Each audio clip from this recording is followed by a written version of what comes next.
So with that, it's 1:02. Let's go ahead and get started. And I'll ask Randy. Thank you for taking that down. And just want to say thank you for joining us today. My name's David Lewis, an advisor with UC Cooperative Extension. And on behalf of Randy Black, Dr. Randy Black, our dairy advisor, we thank you for joining this program. We are recording, so do want to let you know that. In terms of other housekeeping items, we're asking everyone to stay muted. We're trying to mute you unless you are a presenter. We'll use the chat for your questions, and Randy and I will be moderating and facilitating the question and answer sections of our day. We've really got 3 sections set up for you today. We're really lucky to have some folks from Davis join us, some faculty members, to give us some interesting new findings in evolving climate science around agriculture and animal agriculture. So kind of the science is one section. We have 2 really deeply experienced and leaders from both Marin and Sonoma County around climate action planning to help us around that and share with us what's going on around climate action planning in each of the counties. So climate action planning is the second section. And then we have an implementation section where we've got 3 presenters that are practitioners and leaders around conservation practices and practice development and implementation on farm. So those are our 3 sections. We'll be continuing to use the chat throughout each of those sections and ask you to do that for your questions. And so otherwise, do you want to reemphasize that we're recording this? Please use your mute button and keep yourself muted. It really helps. If you've got bandwidth issues, turning your camera off also helps. Then otherwise, I also want to thank the Marin Carbon Project as co-hosts for this. There are representatives from the Marin Agricultural Land Trust, the Marin Resource Conservation District, Carbon Cycle Institute, and Cooperative Extension bringing this program to you as well. So with that, let me hand things over to Dr. Randy Black, who is UC Cooperative Extension's dairy advisor for Marin, Sonoma, and Mendocino counties. I'm really fortunate to have her experience and background and just the way she's hit the ground running over the last 3-4 years to really work on climate and other things. She's going to moderate that science section. And so Randy, thank you again. Great to work with you, and the floor is all yours. Thank you so much, David. And thank you everyone for joining. And we'll just kind of dive right in because Ermias and Frank have really great content to share with you guys today. So I'm going to first introduce Dr. Ermias Kabrib. He is the Associate Dean of the Global Engagement and Director of the World Food Center at the University of California, Davis. He also holds the Sisman Endowed Chair in Sustainable Agriculture. He conducts research in nutrition modeling and the impact of livestock on the environment. He is a contributing author to the 2019 IPCC update, and he chairs the Methane Committee for UN FAO. He has authored over 250 peer-reviewed articles and has done over 150 invited presentations globally. So he has lots of expertise to bring to us today. And Ermias, I'm going to let you take it away. Thank you. Thank you very much. Let me bring up my presentation. Okay, so I hope everybody can see this. Okay, so thank you for the invitation to spend some time with you today. I'll be talking about the mitigation of enteric methane emissions, and just to give some background on why we are interested and what is the big interest on enteric methane emissions. If you look at what is the contribution of enteric as a total emissions in agriculture, as you can see here, about 33% of the emissions from agricultural production. So I'm talking about globally here is ruminant enteric fermentation. So this changes depending on what kind of production system that we have, and I'll be talking about it in a minute. But yeah, so it's quite a big portion of the emissions that has contribution from livestock. And Frank will be talking about what that actually means in terms of methane and how it affects the environment. So I'll leave that to him. But if you go to specifically to the US, we see that about 27% of the methane emissions comes from enteric fermentation. So again, it's one of the sort of the bigger contributor to methane. And it's quite similar to California as well. In California, it's about 29% of methane also comes from enteric fermentation, contrary to the national average for manure management, which is 9% here. In California, is over 20%. So there's that difference between the national average and the state conditions. But still, enteric fermentation plays quite a big role. Again, another thing that would make it even more important for us in California is because of the Senate Bill 1383, where we are mandated to reduce methane emissions by 40% in the next 9 years. So it has quite a big importance, both from the environment perspective and from legislative perspective as well. And so what I wanted to do is to go through some of the methane mitigation strategies that has happened before, and also looking forward. What kind of strategies are available to us, and also to discuss when this might be available to us as well. So this is just a summary slide that shows that there is different ways to reduce enteric methane emissions. Going from the direct reduction of emissions using inhibitors and even vaccines, to indirectly affecting methane emissions through changing the nutrients in diets and using alternative metabolic pathways, as well as plant secondary compounds that suppress methane emissions. There's also work that's going on right now to try to maybe change the microbiome so that you will have cattle that are bred to reduce methane emissions. So there's a number of strategies that is going on in terms of methane mitigation. So some of the things that's been happening for quite a while now is really looking at the ration itself and sort of indirectly affecting methane emissions, particularly when you're looking at per unit of product that's been produced. Very recently, we did this analysis where we compared what was the greenhouse gas emissions in California in 1964 compared to 2014. So over the last 50 years, what has happened in terms of greenhouse gas emissions. And the way that this works is that we looked at methane intensity. So this is the greenhouse gas, mostly methane, but carbon dioxide and nitrous oxide as well, per unit of milk that we're producing. As you can see from this figure, there's quite a substantial reduction going on in all aspects of dairy farming.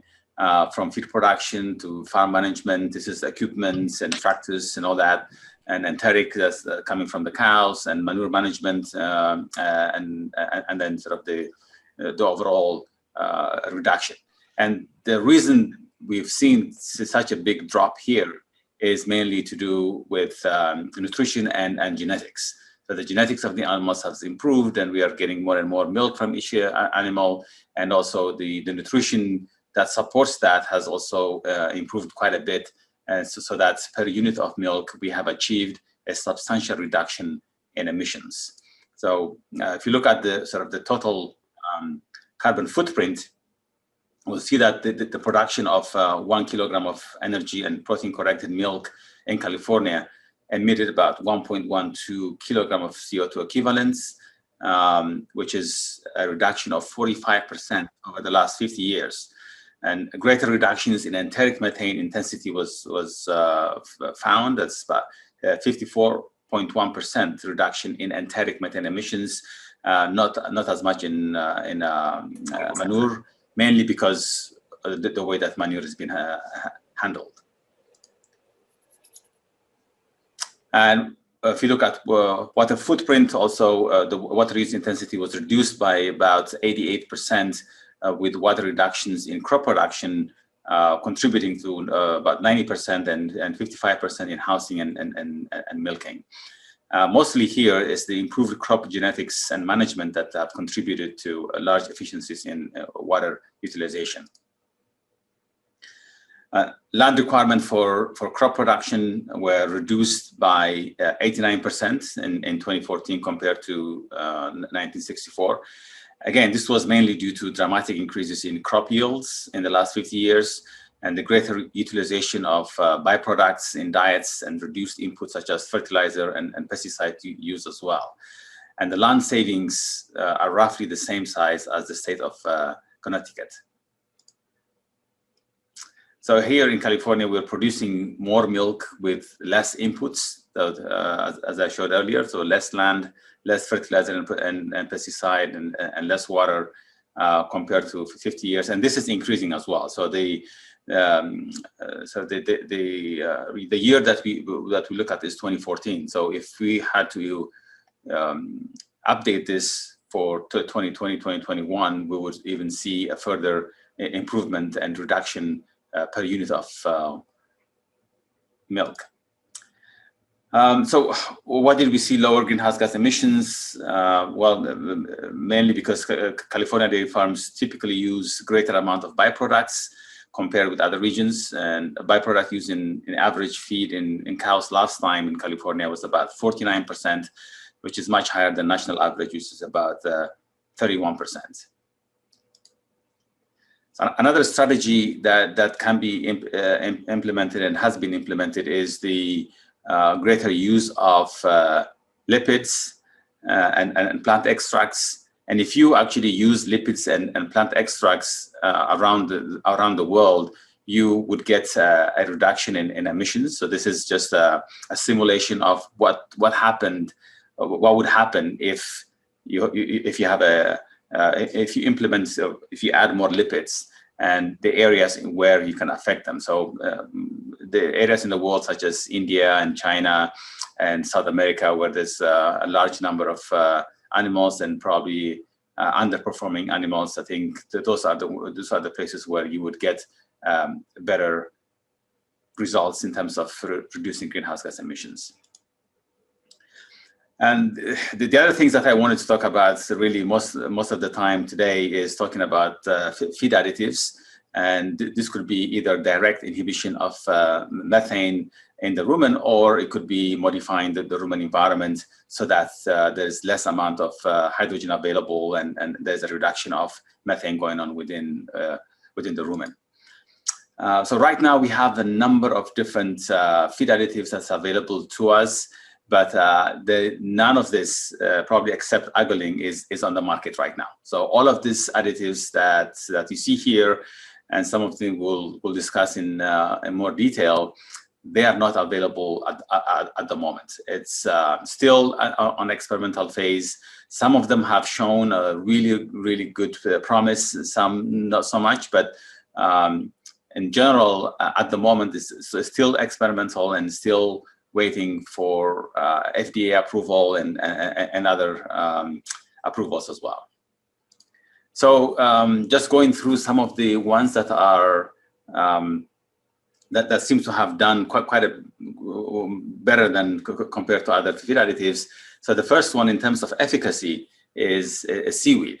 So seaweed, this is a specific seaweed, Asparagus taxiformis, and it grows in a lot of places where there are warm waters in the US. It grows in Southern California, and it grows off the coast of Hawaii as well. In this case, when we did this study a couple of years ago, we got those samples from Australia, and then we tried it on dairy cattle. So we saw this doing really well in vitro in the lab, but a number of feed additives that work in the lab don't necessarily work in real animals. So we decided to test it in real animal, and the results were absolutely phenomenal. We saw a reduction of emissions in dairy go down by 67%. So that I think at the time this was the highest reduction of emissions we've seen for any feed additives. So 6-7% is quite a large reduction. But there was some concerns, some questions with us. A similar work that was done at Penn State, for example, asked question about what happens in the long term. Ruminants are very well known that they adapt to a number of things because they have thousands of different type of microbes in their rumen. They can adapt to a lot of things. So what happens if you feed them for a long period of time, as our initial work was only exposing them for about 2 weeks at a time? And also the stability of the active ingredient was also a question. What happens, if you keep it for a longer period of time? Would you still get that reduction in emissions? And another question was palatability. We've seen a reduction of feed intake in animals where we were giving them about 1% of their diet, so that's about 250 grams and or about 500 pounds of the seaweed. We've seen quite a big reduction in feed intake. So we devised a second experiment where, and this time it was beef cattle, but it could have been dairy cattle as well. I mean, the system is very similar. And in this case, we conducted this over 21 weeks, so almost 5 months. And we give them 3 sort of different diets. So in beef cattle, at the beginning, we have high forage diet. And then we have a transition diet, sort of medium forage. And then we have a feedlot diet, which is high in concentrates. And so the graph I'm showing you right now is for the control. And you see that there is a decrease in methane emissions towards the end of the trial. And this is exactly what we expected, because when you change the diet from high forage to a low forage, you see a reduction of methane, because methane is really a function of the degradable fiber content of the diet. So this was quite exactly what we hoped to see. And then when we add a small amount of seaweed, which is about let's say about 1 to 2 ounces a day, we've seen quite a drastic reduction in emissions. So the bigger reduction was sort of towards the end, again, at the feedlot phase, but still at every stage, there was quite a substantial reduction. And when we increase it to about 0.5% of their diet, about 80 grams, about 3 ounces or so, then we see a further reduction in emissions as well. So at some point, there was about 80% reduction in emissions. So in general, between 60 to 80% reduction in emissions. And we also looked at their daily gain. And in our case, there was a significant differences in daily gain. There was another experiment that was done in Australia on beef cattle. And what they have seen, so on the y-axis here is the average daily weight gain, and the x-axis is the control, and 3 levels of the Asparagopsis. Their high level here actually is similar to our low level. And you can see that the feed conversion ratio, or the average daily weight gain, was greater in steers that was fed or supplemented with mid or high Asparagopsis. So not only did they reduce their emissions quite substantially, but they have also seen an increase in average daily weight gain. So this is really a win-win kind of scenario that we would like to see. And the other question was, what happens to the meat? So is there any differences in the meat in terms of its quality, as well as in terms of its taste? We had about 112 people as a panel to taste this, and they did not see any significant difference between the meat that was prepared from cows, from steers that were controlled or fed with Asparagopsis at both levels of inclusion. And also the quality of the meat was quite similar. We've seen that the way that it was graded, they were all graded prime or choice, so they were always on the top quality. I was gonna show you some video, but I think we can skip that. We probably don't have enough time to go into that right now. So that was sort of the story of the seaweed, and where it is right now is that there is a lot of work that was happening to try to do a scale up of the Asparagus, because Asparagus is a new kind of seaweed that has not been used for anything else. So there's a lot of work happening right now to try to understand its biology and how to scale it up so that it's ready for use. And the other thing that's happening is also try to get permission, or to try to get regulatory approval for feeding to animals as grass, which is generally recognized as safe, as well as for reducing methane emissions. So this work is currently ongoing in the US, in Australia, and in Europe. The other one that I wanted to talk about that falls into the category of inhibitor is a 3-NOP, or bovire as it's known in Europe. This is a synthetic compound that's developed by a big company, DSM. And inclusion of a small amount of this sort of powder has shown to reduce enteric emissions quite substantially as well. So in this case, in this meta-analysis, you can see that in dairy cattle, on average, about 40% reduction, and in beef cattle, it's about 22% reduction in emissions. So this is a combination of at this point, it was 11 different experiments that was done. But now, since we've done this 3 years ago, there are like 25 different experiments done all over the world, and it still holds up. In some cases, it works better than others, but still, on average, you would say between 30 to 40% reduction is expected by using 3-NOP or bovire. And in terms of what it is right now, it is been, I think the company has applied to be approved by FDA. Unfortunately, FDA considers this or any other methane mitigation feed additive as a drug. And so there is a very strict rule on how to approve this, and a lot of safety, the type of experiments that need to be done. And for efficacy, there need to be a clinical trial that need to be done to convince FDA that this is safe and this is effective to be fed to animals. The company is arguing that this is a feed additive. It shouldn't be as strict as a human grade drugs, because on average, it will take about $30 million and 7 years for a drug to be approved by FDA. So they are in year 4 now since application, and the last I hear, they are putting a lot of pressure on the administration as well as FDA to try to get this done as quickly as possible. So hopefully we'll hear something about this in the very near future. Another feed additive that has a potential is Mutrol. And this is a natural compound. It's based on garlic and citrus extract. In this experiment that we've done a couple of years ago, we added about 15 grams per day.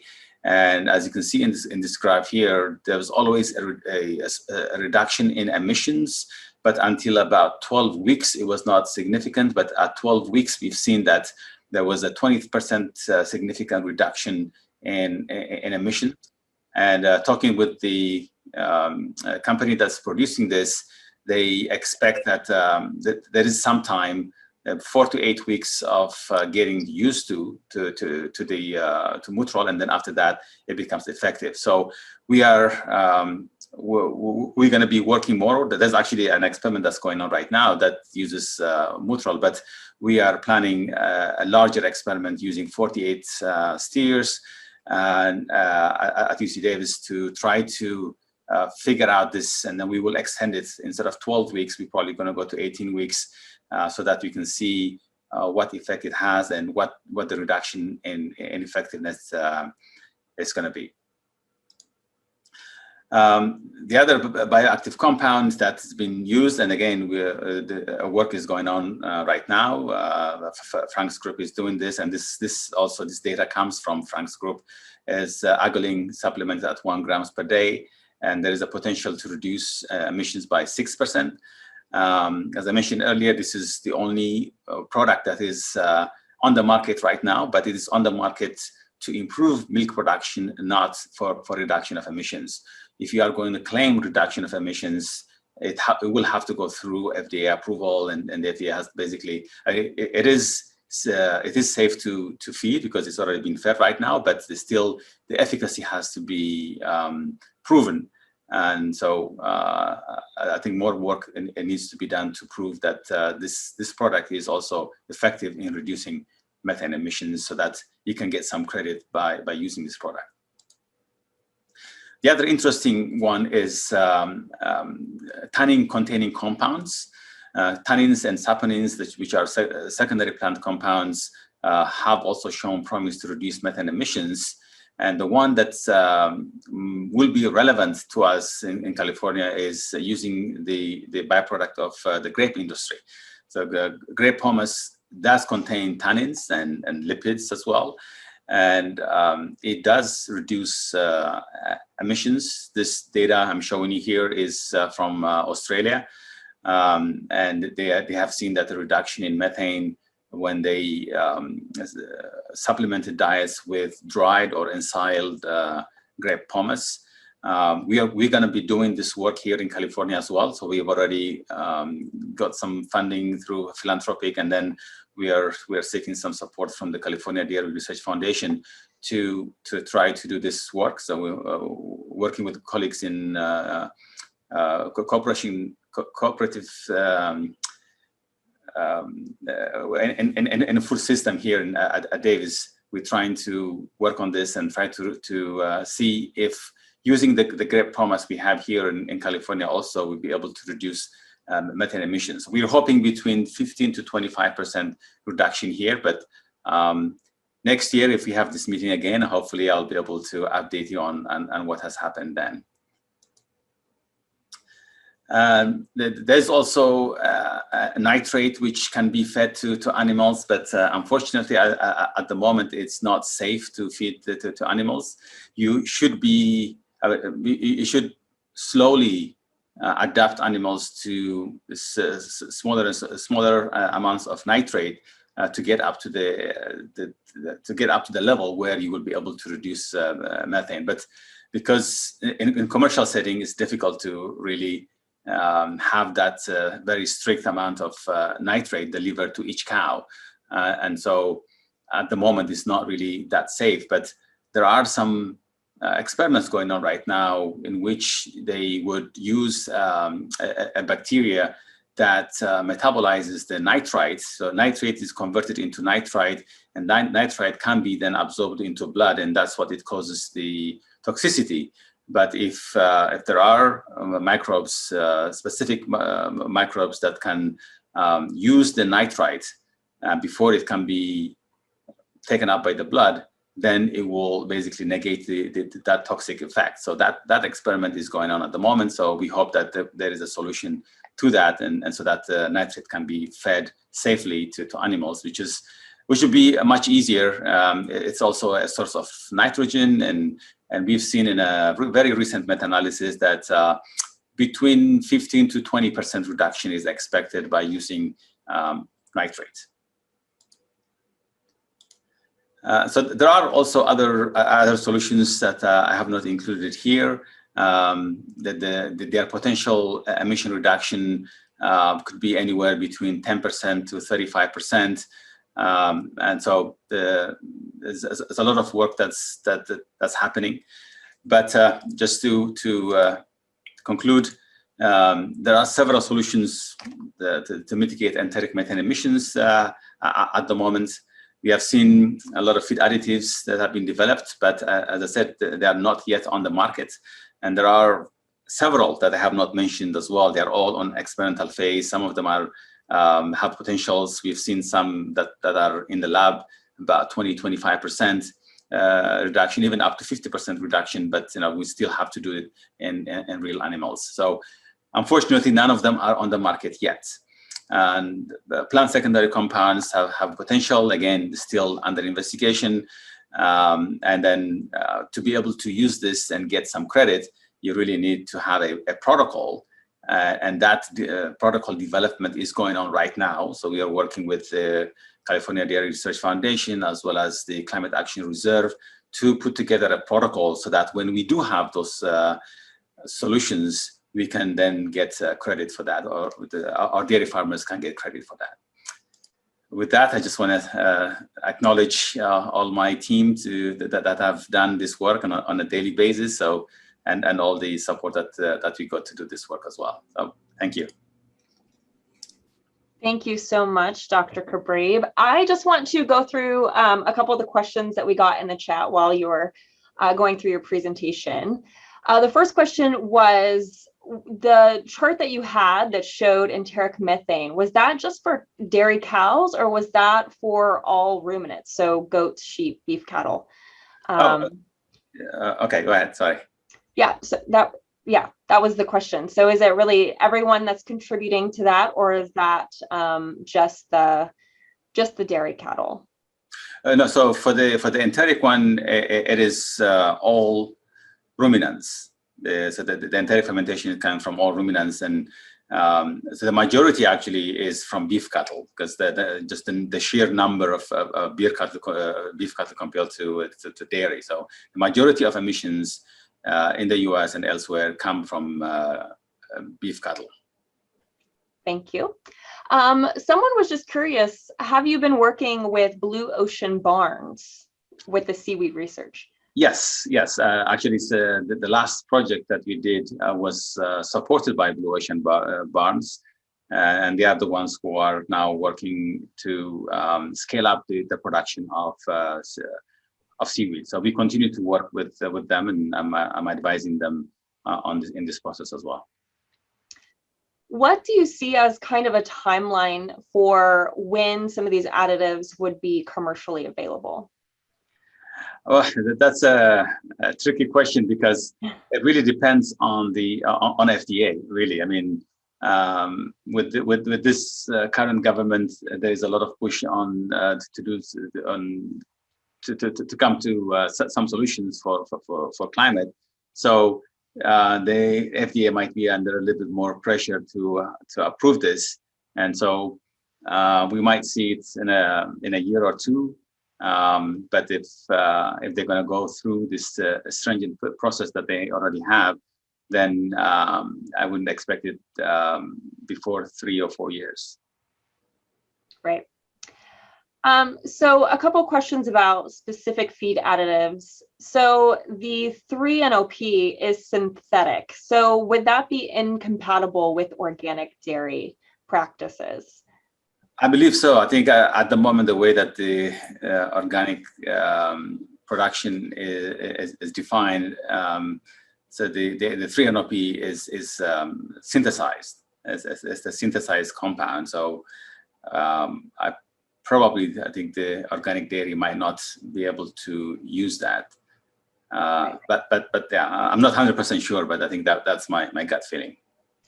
And similarly with the seaweed, if that needs to go through kind of an FDA approval and isn't really a feed additive at this point, do you picture that also having some incompatibility with organic?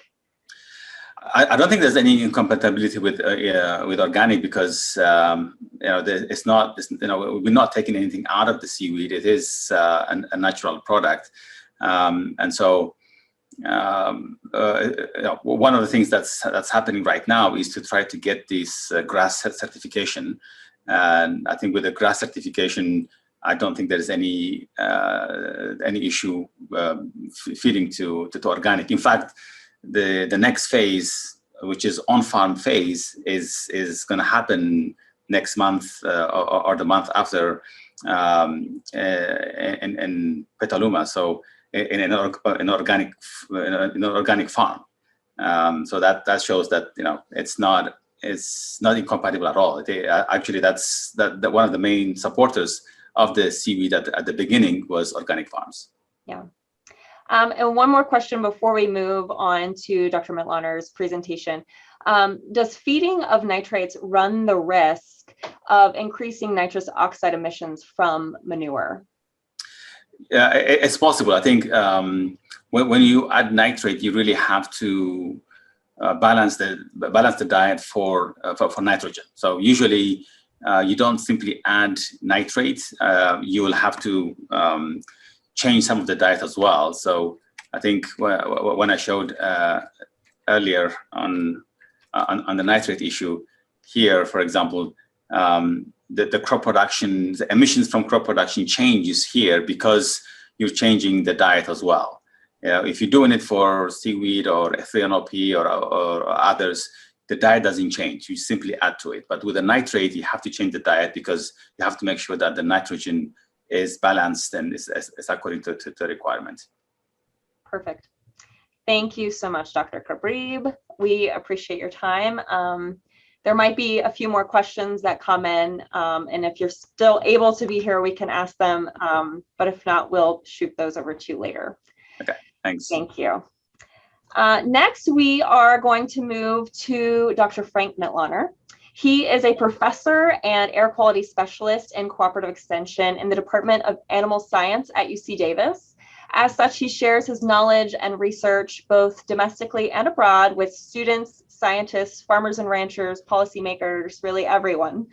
And he is also the director of the CLEAR Center, and that has two cores, research and communications. And the center brings clarity to the intersection of animal agriculture and the environment, and really helps our global community understand the environmental and human health impacts of livestock. And that way we can make more informed decisions about what we eat and reduce our environmental impact. So thank you, Dr. Mittlaner, for joining us, and I will let you take it away with your presentation.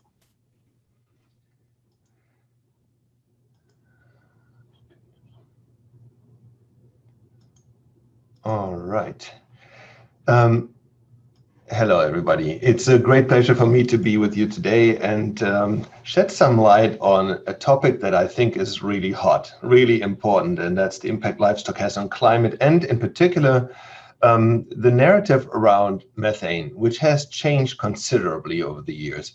And because methane is really the Achilles heel when it comes to the climate impact of livestock, I think this is a topic that we should all be well informed on. So you know that there's a lot of reporting about methane, about greenhouse gases and climate. There's a lot of confusion. The CLEAR Center that I'm directing here has put out some material on our webpage. It's available, and I will shed that web address later. We put out some videos like this one here on YouTube. Rethinking Methane is the name of it, a 5-minute video, easy to watch, easy to share, and I think quite informative. Sometimes I get interviewed, like by this YouTuber here, who interviewed me for 25 minutes and then put this thing together, and I could not believe how much traction it received. It's titled "Eating Less Meat Won't Save the Planet," and here's why.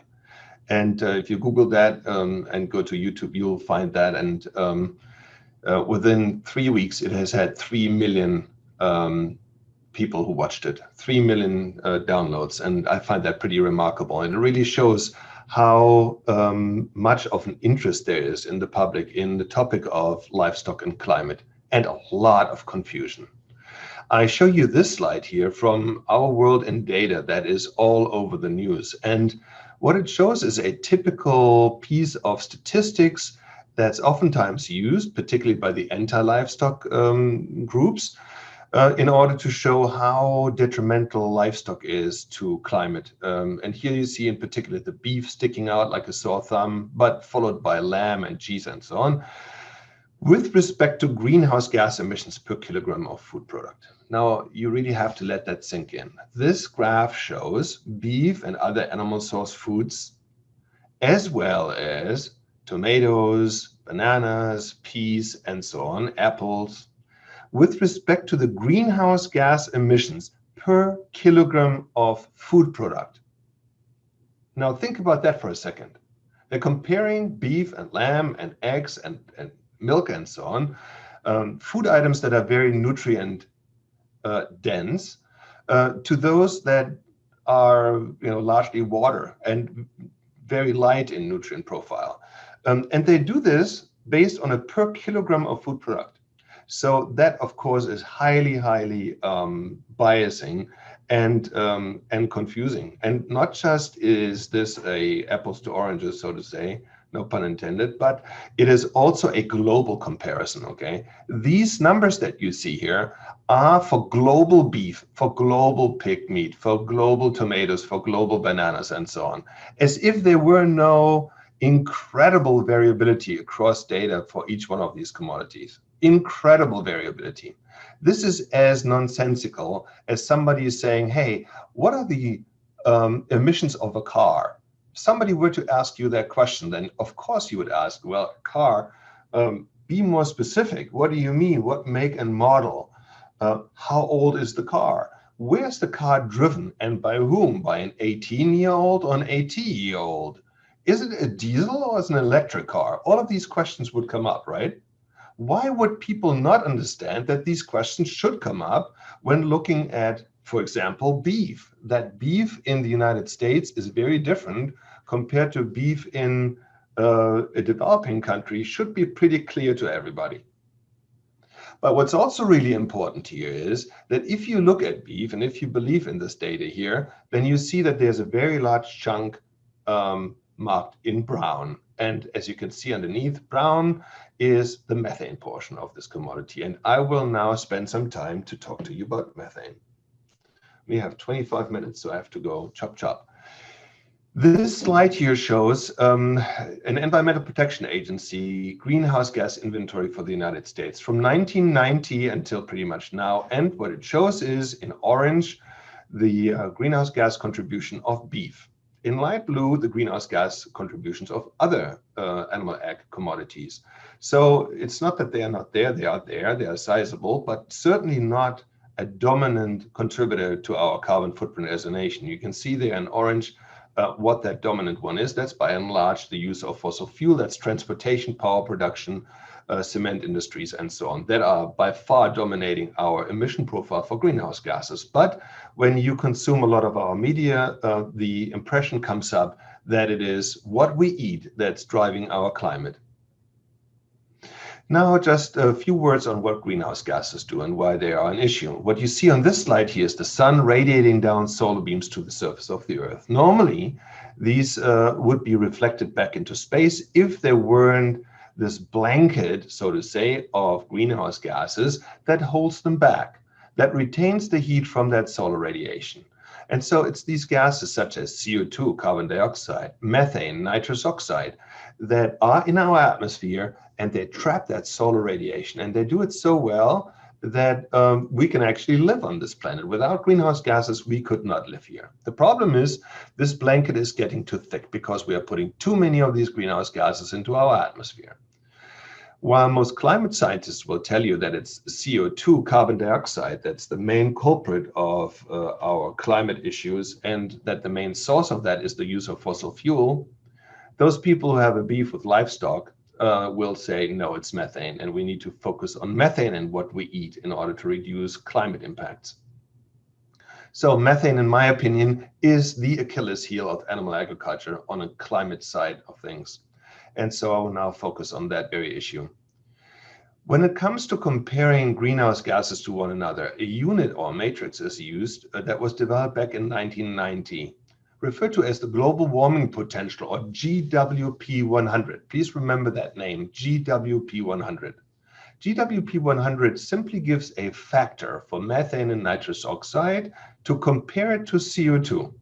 So if a farm, let's say, produces 10 tons of methane, all you need to do is multiply the 10 tons of methane from that farm times 28, and you arrive at 280 tons of CO2 equivalent, or CO2e emissions. Same is true for nitrous oxide. If something produces, 50 tons of nitrous oxide, you multiply 50 times 265, that factor, that so-called global warming potential factor.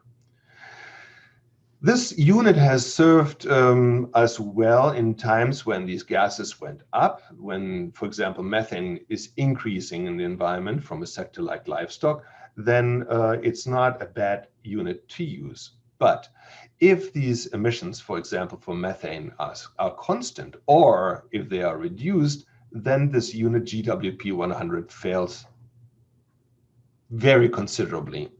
And here's why. Methane is very different from other greenhouse gases insofar that it's not long-lived. Once it's in the atmosphere, it breaks down relatively quickly. And the reason for that is that they are not just sources of methane, but also sinks.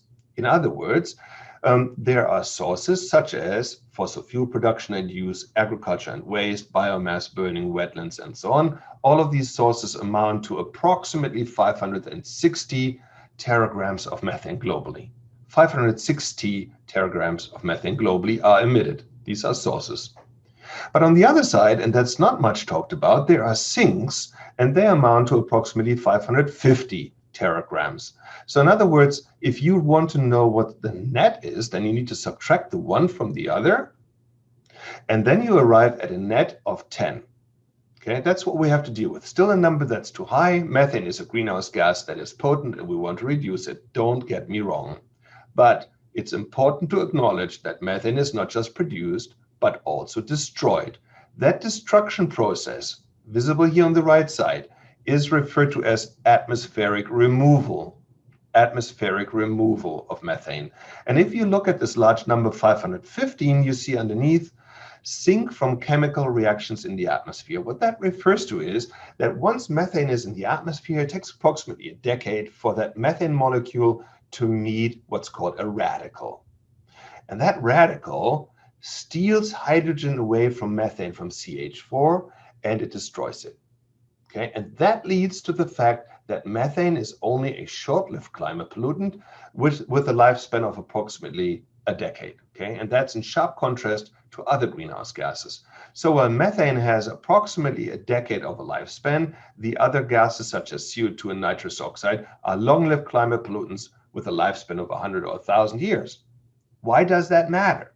Well, because CO2 and nitrous oxide are produced but not destroyed in the atmosphere, whereas methane is destroyed, almost at equal rates of being generated. Okay, and this makes all the difference in the world when we talk about methane.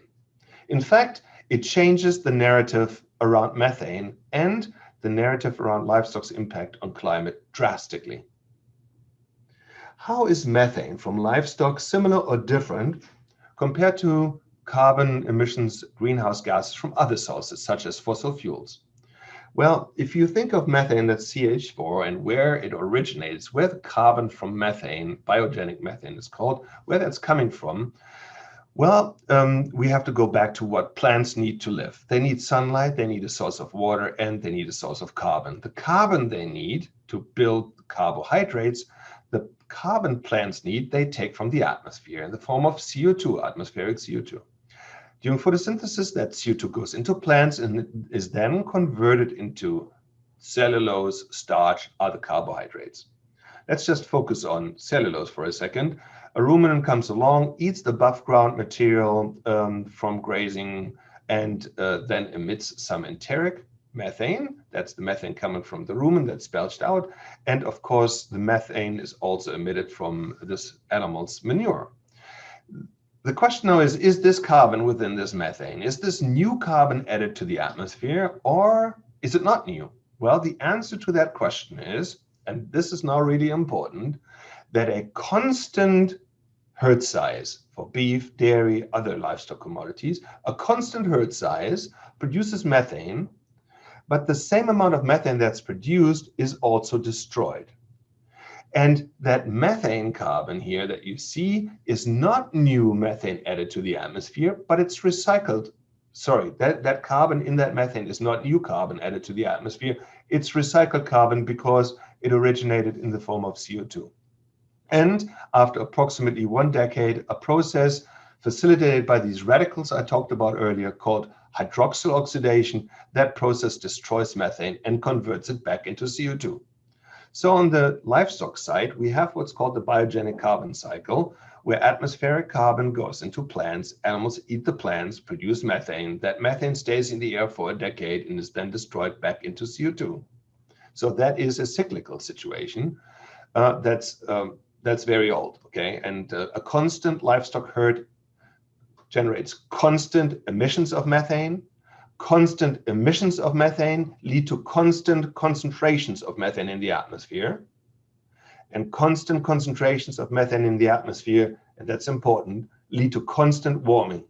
In other words, a constant livestock herd does not add to additional warming. A constant emission source for methane does not add to additional warming. And that is a drastic change in the narrative around methane on climate, particularly methane from livestock and climate. Now, is this similar or different from other sources of greenhouse gases, let's say fossil fuel related greenhouse gases? The answer is it's quite different. Why? Because the carbon that originates from fossil fuel is fossil carbon, and so dinosaurs and forests from hundreds of millions of years ago died, decayed, and fossilized. And over the last 70 years, we extracted approximately half of all that fossil carbon, this ancient carbon, from the ground. We extracted it and we burned it, and therefore added it to the atmosphere. This is not a process that is short-lived and cyclical, but this is one that is a one-way street, okay? It's a one-way street from the ground up into the atmosphere. And people comparing cows versus cars might know that, but will not mention it, even though that is a significant difference in where carbon comes from and whether or not additional carbon is added to the atmosphere. On this slide here, you see these two contrasted. On the left side, the fossil fuel carbon extracted and put into the atmosphere. This is new and additional carbon added to the atmosphere. On the right side, you see the biogenic carbon cycle, where atmospheric CO2 makes it during photosynthesis into our plants. The majority of that goes into the roots of the plants and from there into the soil, a process referred to as soil carbon sequestration. The cow or other livestock now eat the above ground vegetation, or some of it, and some of the cellulose or starch that's contained in the feedstuff is then belched out, or it stems from the animal's manure. That methane, however, is not new carbon. It is converted back into CO2 and the cycle begins anew. Okay, so on the left side, you have a one-way street. On the right side, you have a cycle. And that cycle can actually, if done right, lead to significant sequestration of carbon in the soil. The soil is a very important friend of ours in reducing carbon impacts from human society. Now, colleagues from Oxford University around Miles Allen, he is an IPCC senior author, said what we currently do with methane is not right, because we're treating methane as if it were to behave the same as CO2 and nitrous oxide, when indeed it does not, when indeed it's atmospherically removed. So why do we use this GWP 100 unit? They figured that the use of GWP 100 overestimates the impact of livestock on climate by a factor of 4. And they suggested a new unit called GWP Star, which does not just convert methane into CO2 equivalent units, but into actual warming impacts, because that, they say, is what it's all about, what a sector's contribution is to actual warming. And I totally agree with that assertion. I will now explain to you the difference between two very important gases, the one being CO2 and the other one being methane. This is a very important comparison that you need to understand in order to get the subtleties of this whole discussion. So imagine you drive to work from home on Monday, day 1. When you do so, you burn gas and you put CO2 into the atmosphere. On Tuesday, you drive again, same distance, you put new additional CO2 into the atmosphere, which is now in addition to what you put out on Monday. On Wednesday, day 3, you drive again, you put new additional CO2 into the atmosphere, which you add to the existing stock from Monday and Tuesday. That, ladies and gentlemen, is the reason why we call CO2 a stock gas. Every time we burn fossil fuels, we generate CO2 and add to the existing stock. It accumulates in the atmosphere. It's additive. Okay, that's very important. CO2 accumulates in the atmosphere. Methane is generally treated as if it were a stock gas too, as if any time an animal belches, let's say, or manure decomposes and methane is emitted, as if that were new and additional methane added to the atmosphere, just like the stock gas CO2. But is methane a stock gas? The answer is it's not a stock gas because there is this atmospheric removal. If you were to have a dairy and that dairy is 50 years old, then only during the first 10 years of this dairy's existence did you add new additional methane and hence additional warming to the atmosphere. After the first 10 years, the amount of methane produced and destroyed were in balance. That is, ladies and gentlemen, why methane is considered not a stock gas, but a flow gas. Methane does not accumulate in the atmosphere. That's really important. I will now give you one analogy, and I think that's an important one. I love analogies. They really help to visualize this whole thing. Imagine two bathtubs. The one is for CO2 and its impact on warming. The second one is for methane and its impact on warming. The CO2 analogy bathtub is one that only has a faucet. It has no drain. And every time you open that faucet, whether on low or high, you add new water to the bathtub and the water levels rise. That's what happens to CO2. Every time we burn fossil fuel, that contributes to more CO2 in the atmosphere and more warming. Now we come to the methane bathtub. That is a bathtub that has both a faucet and a drain. And if you turn that faucet on low or normal, then the equal amount of methane that is added, the equal amount of water in this case, that's added to the bathtub is also let go of through the drain. Okay, that's the removal process. So the methane bathtub has a drain. The CO2 bathtub does not have a drain. Now, only if you crank that faucet up all the way, then the water level might rise, even though the drain is still open, because you're now overwhelming the atmospheric removal, or in this case, the water removal. And this is a process on the atmospheric side that's happening in parts of the developing world where increasing demands for animal source foods is met by growing livestock herds. There, methane from livestock is going up. In most of the developed world, including the United States, livestock herds are not growing. They're either held stable or they're decreasing, mainly because of improved efficiencies over the years. So why does that matter, and how does that matter, and how do different scenarios for methane play out using this old unit GWP 100 versus the new unit GWP Star? And why does that matter to us in animal agriculture? I will show you three scenarios. The first one where methane over 30 years increases by 35%. Okay, so that could be a scenario in the developing world, in the third world, where a cattle herd, let's say, increases drastically over 30 years to satisfy nutritional needs.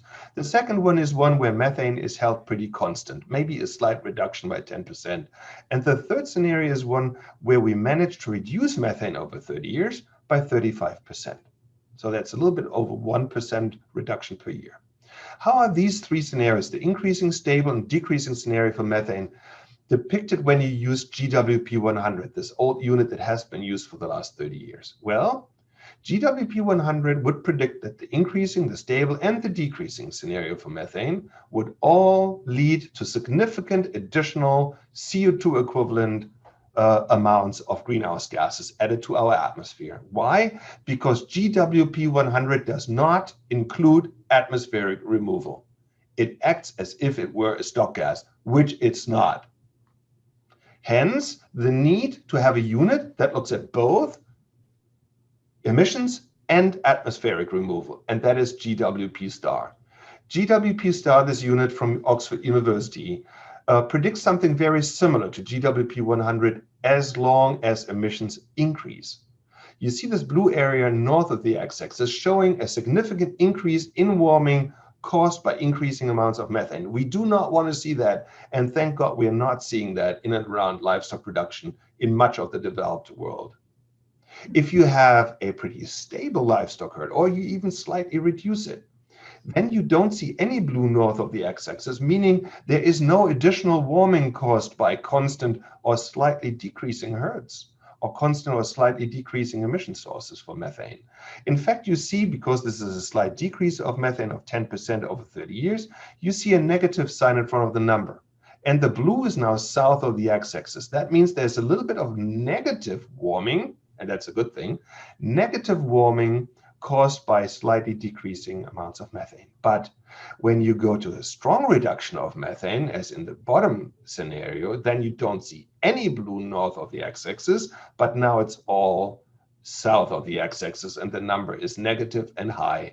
And that means a strong reduction of methane through use of feed additives or anaerobic digesters or increasing carbon sequestration will pull carbon out of the atmosphere, much as if we were to plant forests, which of course would also pull carbon out of the atmosphere during photosynthesis. Methane does the same thing, but it does it in a very quick way.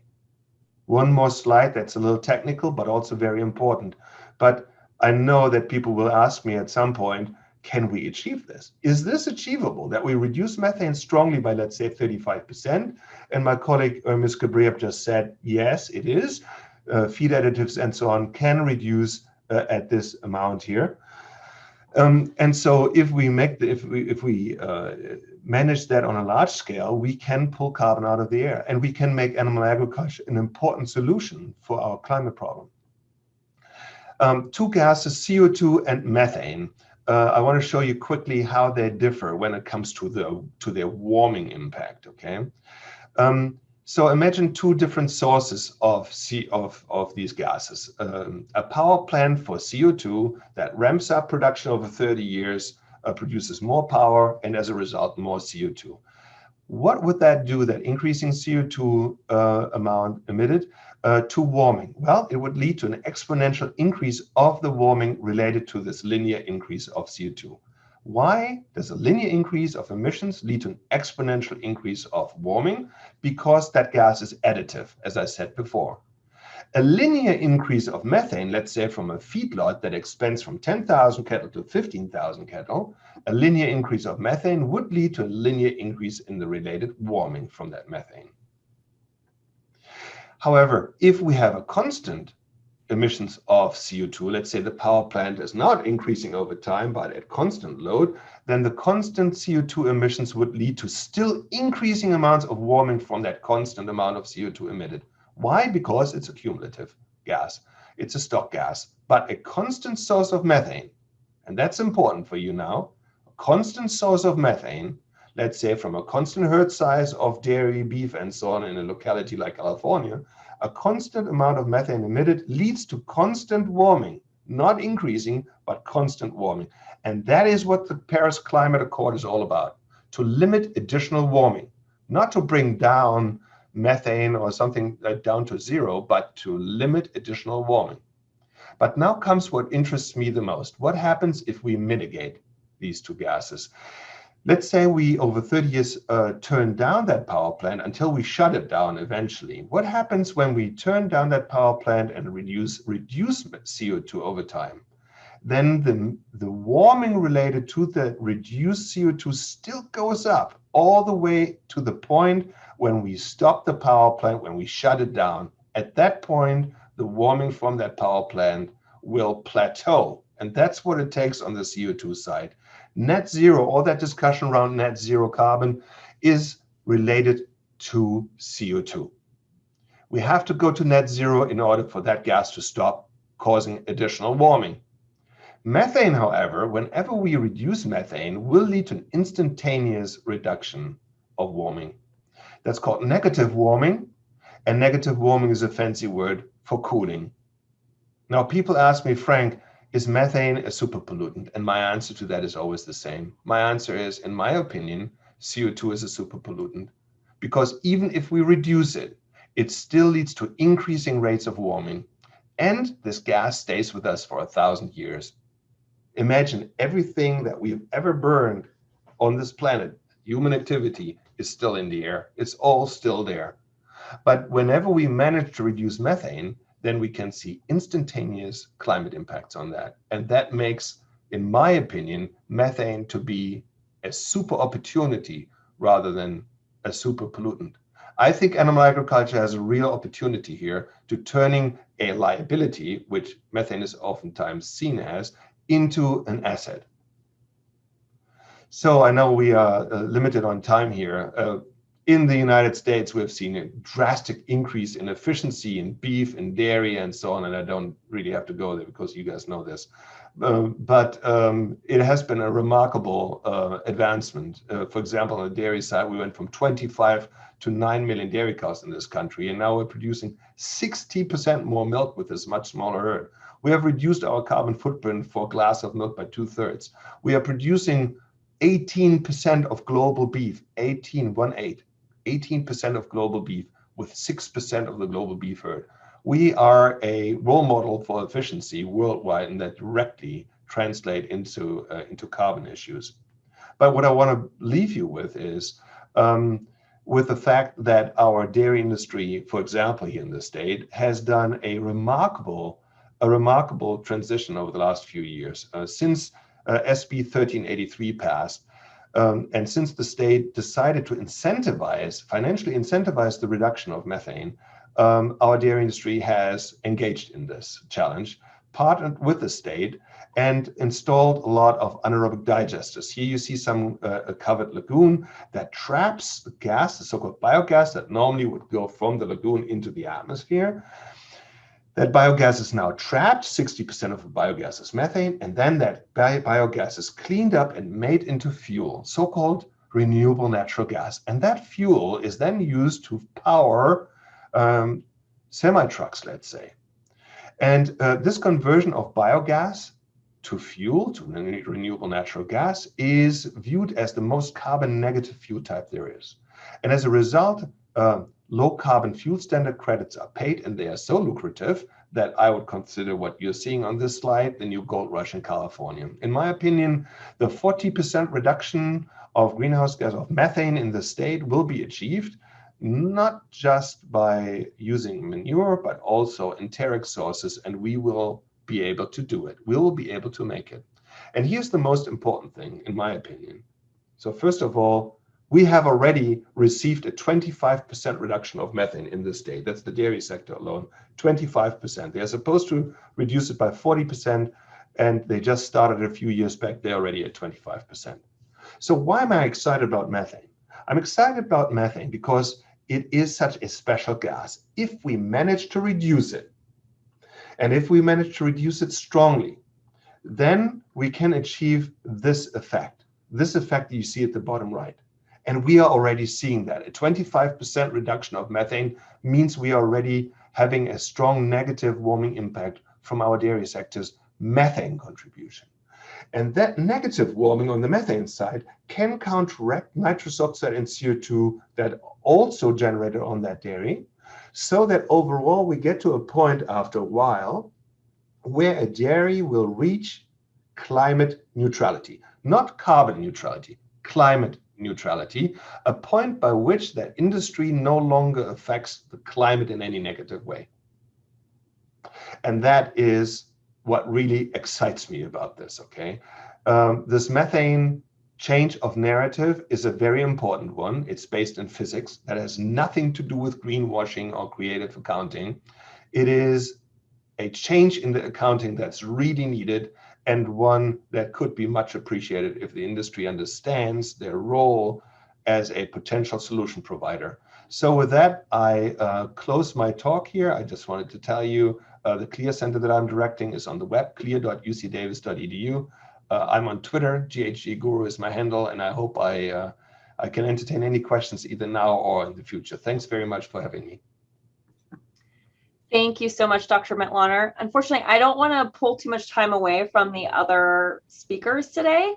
So if it's okay with you, I am just going to email you the questions that were received in the chat, and then I will share that to the other participants that are here with us today.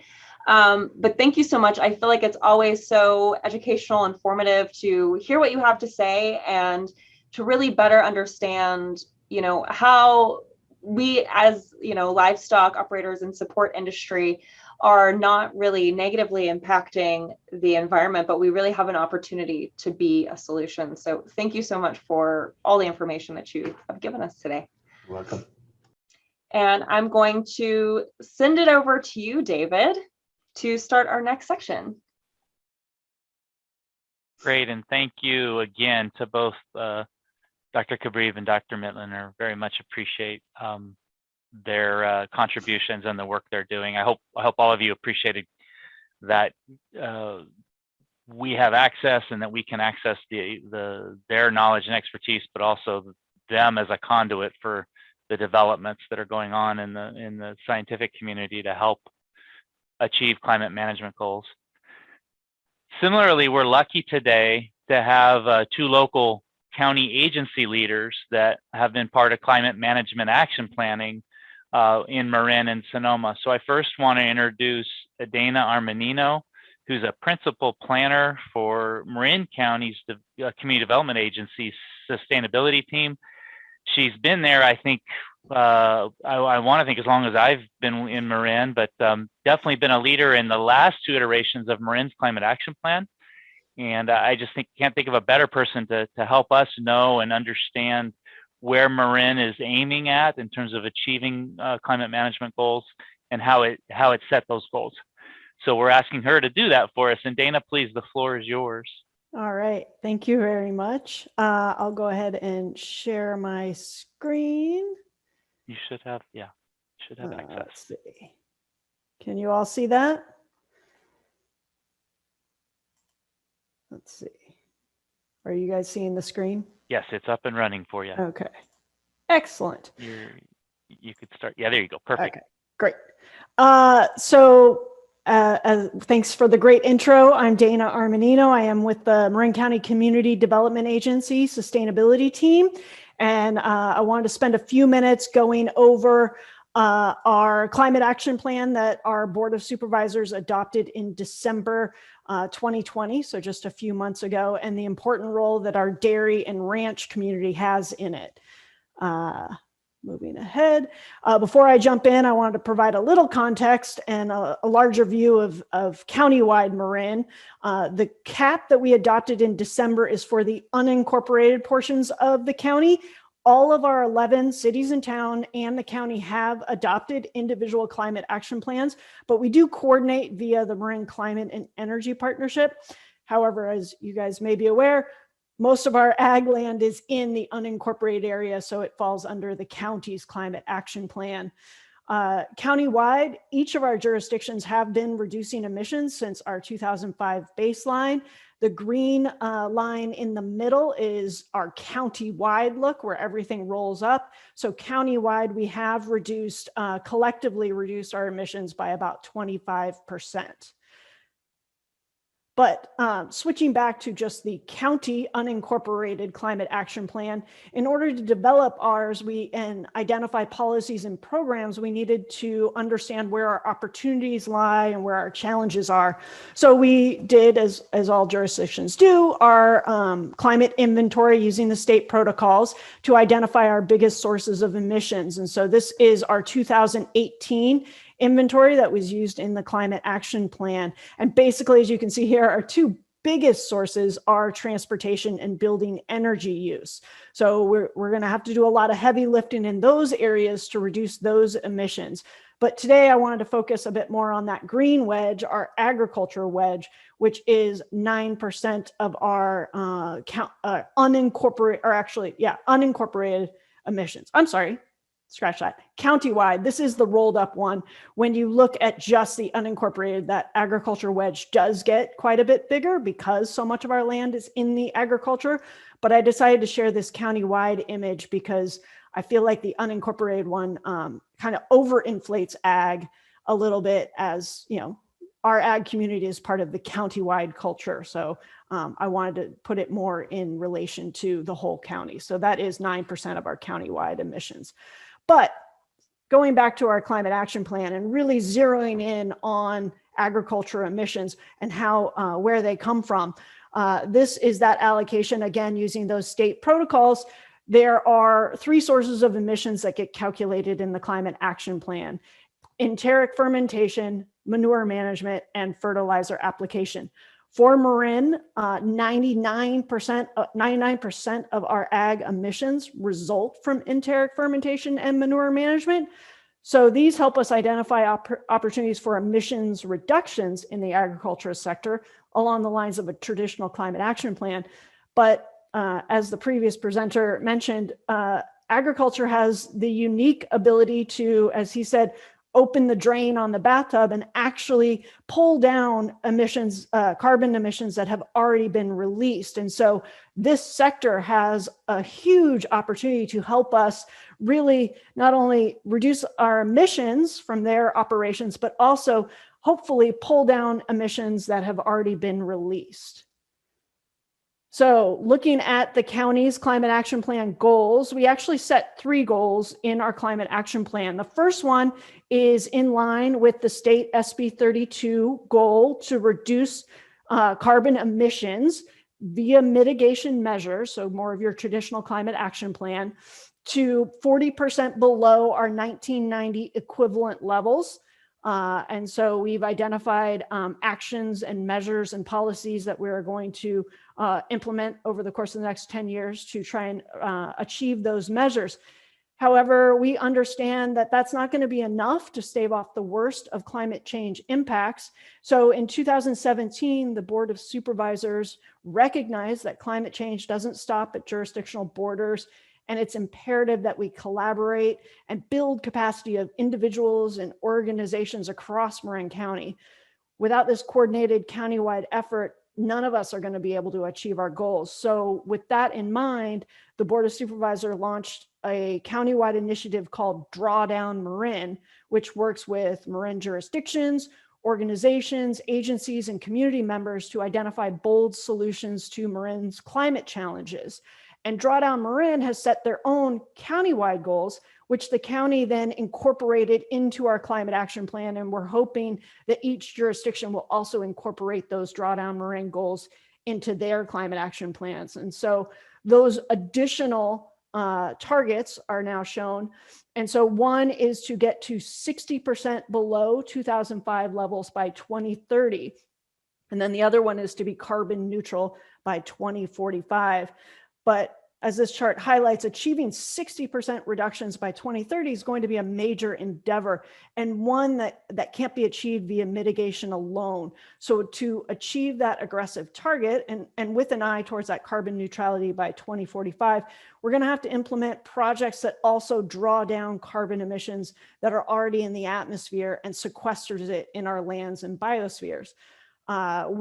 We, meaning all of us, not just the county, but everyone in the community, still needs to do all that we can on the mitigation side. Sequestration is not the silver bullet, but even then it is going to take more. So we're looking towards those sequestration projects because they can help keep existing carbon in the ground and then have the ability to sequester additional carbon. So we've identified the areas where we need to focus. And so now we have to figure out how we're going to achieve that. And so the county's climate action plan, we have several measures targeted at those larger sources of emissions, those big pie wedges. So we've set a target to shift 45% of our passenger vehicles registered in the unincorporated area of Marin to zero emission vehicles. And just to put that into perspective of what kind of lift it's going to be to get there, we are currently at 4% of our registered vehicles are zero emissions. So we've got to increase that quite a bit. And then we're also looking to expand our electrification efforts to reduce our natural gas consumption in our built environment. And then to achieve those aggressive drawdown targets, we're also going to try and support efforts to, as I said, pull carbon out of the atmosphere, sequester it in our range and working agricultural lands via our carbon farming programs.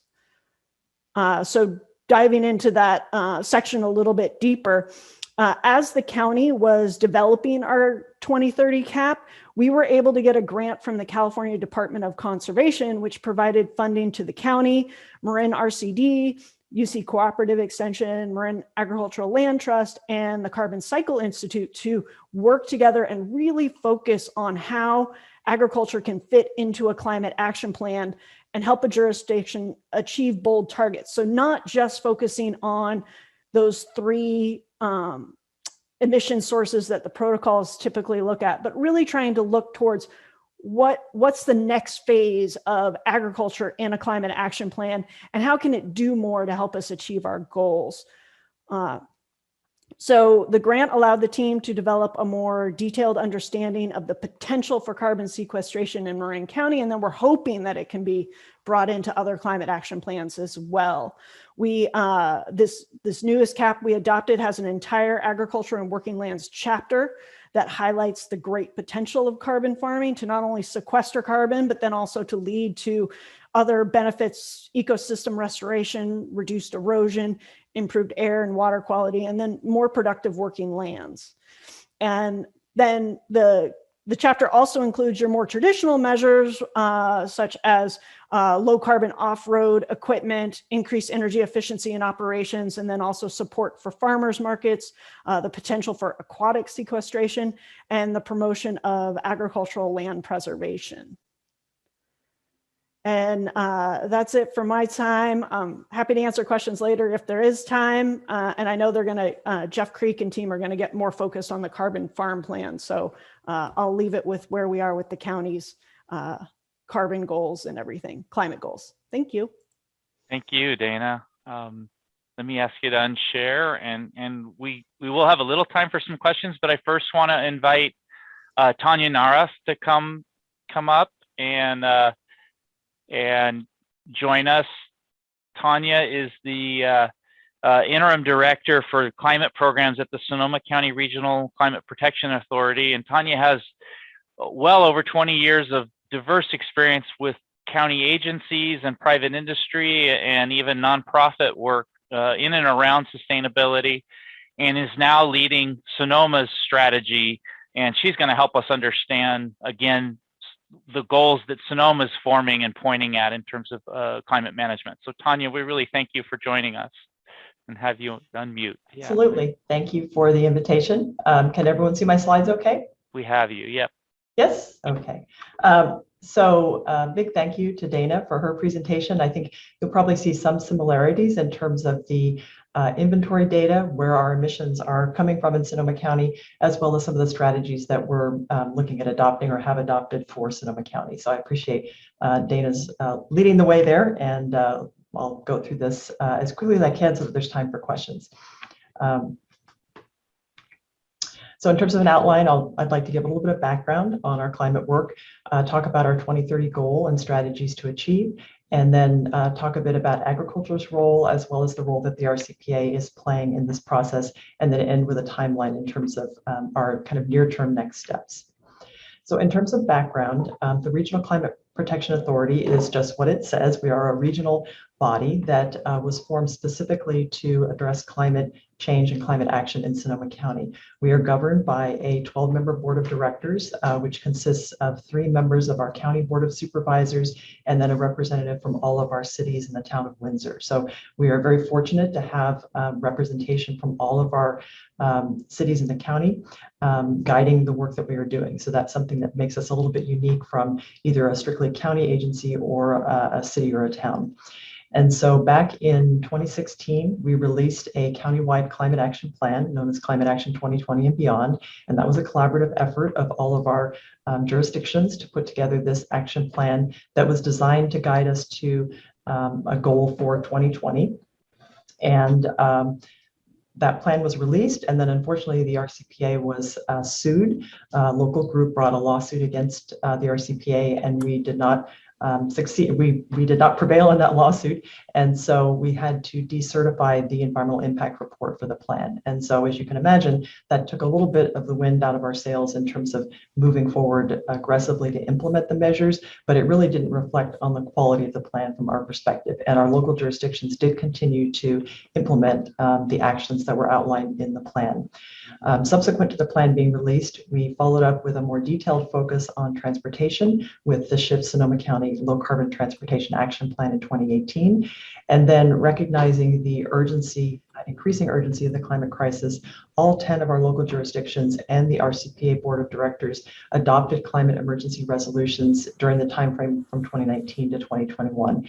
And that really set the stage for the RCPA's work on our latest climate effort, which is called the Sonoma Climate Mobilization Strategy. And this is something that our board directed us to complete as part of our climate emergency resolution. And that's what I'll focus on here today. And one of the key aspects of this strategy strategy is that it set a new goal for the county of being carbon neutral by 2030, which is hugely ambitious, and we need to figure out how we're going to achieve that, as you can imagine. And this mobilization strategy is really intended to be a framework for the county, both our cities and the county, to guide the work that we do together in collaboration over the next 10 years, actually less than 10 years now. So in terms of our goals, just wanted to give a brief picture of what our goals look like in the 2020 plan and the trajectory that we saw ourselves taking to get to the 2050 goal of 80% below 1990 levels. And with our climate strategy, the mobilization strategy, we've had to very much accelerate that downward trajectory to get to the carbon neutral by 2030 goal. And this circle doesn't go to zero, as you can see on the chart. And what that's really showing is that we don't believe it's feasible to completely eliminate all of our emissions by 2030. And so we will need to absorb or pull out those remaining emissions using carbon sequestration. And so that will fill that gap between the emissions that you see there and zero. And then looking a little more closely, and this is, you'll see similarities to Marin County's numbers in terms of where our emissions are coming from. So you'll see our 2018 inventory, and transportation is 60% or was 60% in 2018, followed by building energy, solid waste, and then fertilizer and livestock. And then you see the 2030 goal and how much we are accounting for in terms of carbon sequestration. And then just wanted to break out for you a little bit more detail in terms of what that 80% reduction would look like in the ag sector. And again, the amount that we would need to increase our sequestration by. And our breakdown in the fertilizer and livestock area in terms of emissions is very, very similar to Marin Counties that Dana shared. So a quick overview of the mobilization strategies. So we have 4 initiative areas: decarbonization, sequestration and ecosystem services, resilience and adaptation, and equity and community engagement. And then decarbonization broken down into the 3 sectors. And then you'll see that we have 13 strategies. And I'm not going to go through all of these today, and I know the focus is really on agriculture, so I'll talk a little bit more about that next. So in the sequestration and ecosystem services area, and actually I should, and I'll get to this in a subsequent slide, sorry. These are the 3 main strategies that we have. So we want to protect what we've already stored in terms of carbon stocks and maintaining that in the soil and plants. And we see that happening in a number of ways. So we are looking at forest management practices, land protection and stewardship, land use policies across the county, and then really focusing in on countywide fire-safe landscape practices. And I should also add in this area, this is not work that the RCPA is going to be doing itself. It's really our role is to help identify the strategies and objectives, and then identify the partners and the funding sources that will help make these objectives happen. And then the second category strategy is to increase carbon stocks. So doing things like carbon farming, which is already happening here in Sonoma County, and finding the funding and infrastructure to really significantly scale that up. Also looking in our urban spaces and opportunities to increase urban forest cover, implement backyard and city landscape practices that could increase sequestration, which is this regenerative land management at city scale. And then finally, scaling up the infrastructure. We've worked on this strategy with a group of representatives from the Marin Carbon Cycle Institute, our regional conservation districts, and a number of other folks who are interested and have expertise in this area. And they all really brought forward a key challenge that we face, which is that we don't have the infrastructure to support scaling up our carbon farm plans, for example. And so we have some objectives here around increasing the funding, the raw materials that are needed for carbon farm planning, and then looking at the workforce and having the training and the skilled folks in place to actually implement these practices that we know need to be implemented. So looking a little bit more at the agricultural role, both in the Climate Action 2020 and then in our mobilization strategy. So we had quite a few strategies and measures in the 2020 plan that focused on the role of agriculture and its contribution to both reducing emissions as well as increasing sequestration, which I've listed here. We did not have the resources or the focus at the time to quantify all of the reduction potential from these measures. So if you were to look at our plan, you would see many not quantified items next to these objectives, but there were some very solid objectives that we had in 2020 or the 2020 plan. And then in the mobilization strategy, we chose to focus more on sequestration, really looking at what a key role it has for us in achieving our 2030 goal. And so we did not identify additional mitigation measures, but that is one of the things that we want to go back and take a look at as we work with the county and other key partners in terms of how do we either carry on or continue some of these existing measures that were put into place, or are there new measures that we should be adopting to both mitigate emissions from the agriculture sector as well as increase our sequestration. So that will be one of our future steps that we need to take.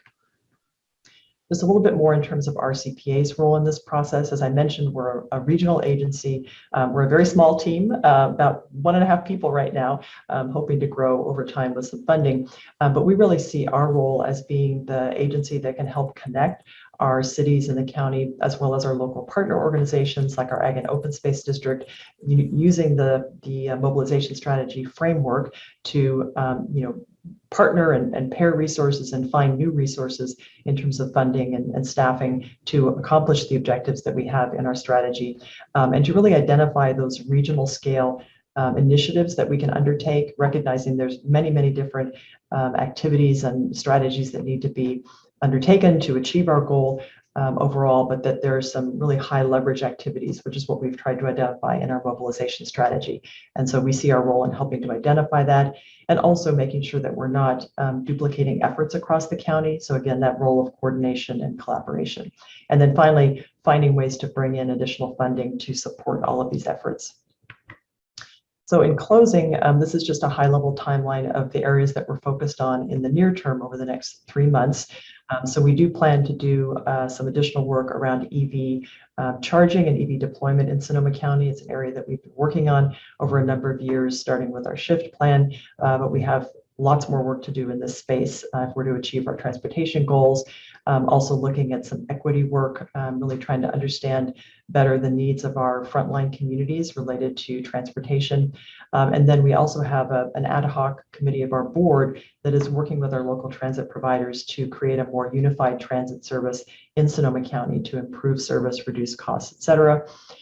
The main area of focus for us in the near term on carbon sequestration is to work with our local partners to support a grant proposal that would bring in hopefully funding to support a planning process that would provide additional details and support for the mobilization strategy. And then we've got a couple other things that we are working on in the resilience and the community engagement space, but I won't spend a lot of time there. And then we provide program management and coordination with our local members and partners for all of these activities. So I think that was my last slide, and turn it back to you, David, for questions. Thank you very much.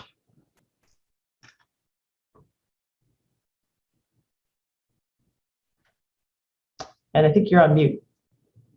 Thank you for that. Dana, maybe I bring you back on too, if that's okay. And I just want to start with one of the questions that's in the chat. Tanya,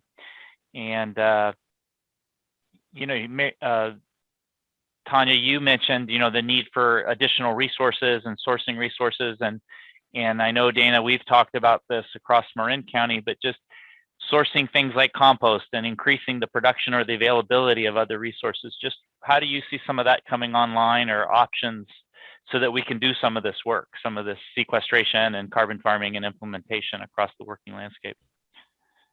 Yeah, so we're not directly involved in the compost production. I know there was work underway to bring a local compost facility online, and that just very recently fell through. And so our Zero Waste Sonoma County agency is, looking at, the board is looking at new options to bring local composting online. We recognize that that's a very critical part of the overall plan, but don't have a solution ready to go yet. So Sure. No, other partners for sure that we need to bring online. Dana, please. Yeah, I mean, that's going to be a significant challenge as we try to scale this up. We also don't control our landfill or compost operations, but we're definitely looking to try and facilitate where we can, build those partnerships. We do have, we've recently launched the Marin Wildfire Prevention Authority that's going to be doing a lot of wildfire clearing, vegetation removal to try and thin out areas of concern. So there's the potential that, okay, we'll have all of that feedstock. Perhaps we can try and find a way to then build the infrastructure to compost it locally and create that feed source or compost source if we can. But a lot of pieces need to fall into place as we do that. Makes sense. Makes sense. I have in the chat put respective links to your organizations and the plans so that folks can tap into that. But this lets me then maybe ask this last question of both of you. It's really directed to Tanya, but it's appropriate for both. Just, how can the community get involved, respectively, if they want to learn more, be involved at the next stages and steps? What's your thoughts and coaching to folks? And we can go Dana first, I guess. Yes. Thought this question was for Tanya. No. Yeah, we do have our climate action plan posted with the ag chapter there. So first stop would be to read that chapter and learn about what we're doing there. We are going to be, we've partnered with the different ag groups, as I mentioned, on that Department of Conservation grant. And so if local folks are plugged into those groups, we're really trying to build that coalition and keep the momentum that we got from the conservation grant going forward so that we can start to implement some of the measures and actions that we identified in the climate action plan. Yeah, great. Tanya, please. So in terms of Sonoma County, so thank you for including the link to our website. Certainly folks can read more about the mobilization strategy online, sign up to be on our email list. We plan to do additional community outreach and engagement over the summer and the fall on the strategy and welcome additional participation anytime. Specific to the grant application through the Department of Conservation, I don't know if this is the same grant, Dana, that you obtained, but we are working with a collaboration of local partners, ag and open space, resource conservation districts, et cetera.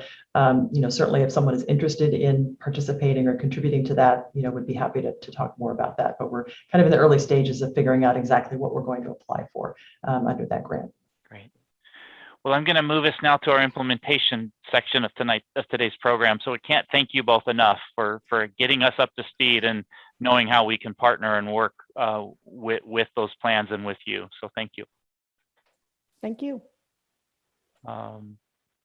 So with that, in turning our attention to implementation, we have 3 more presenters, and all 3 are ready with some really nice presentations around the on-the-ground and on-farm activities and the benefits that can come from some of these conservation practices and agricultural management, production system management. So I first want to invite Dr. Stephanie Larson.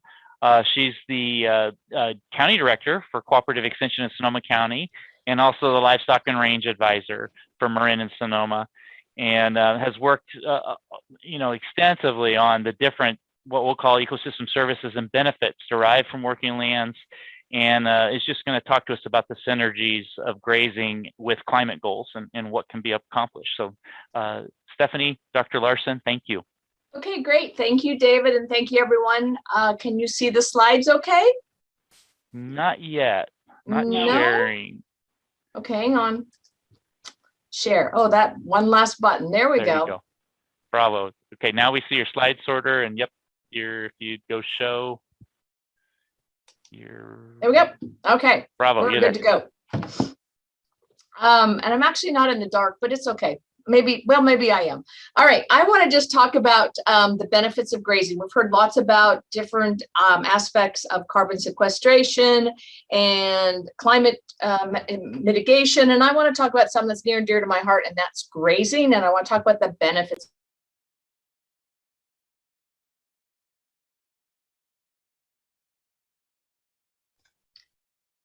You muted yourself, Stephanie.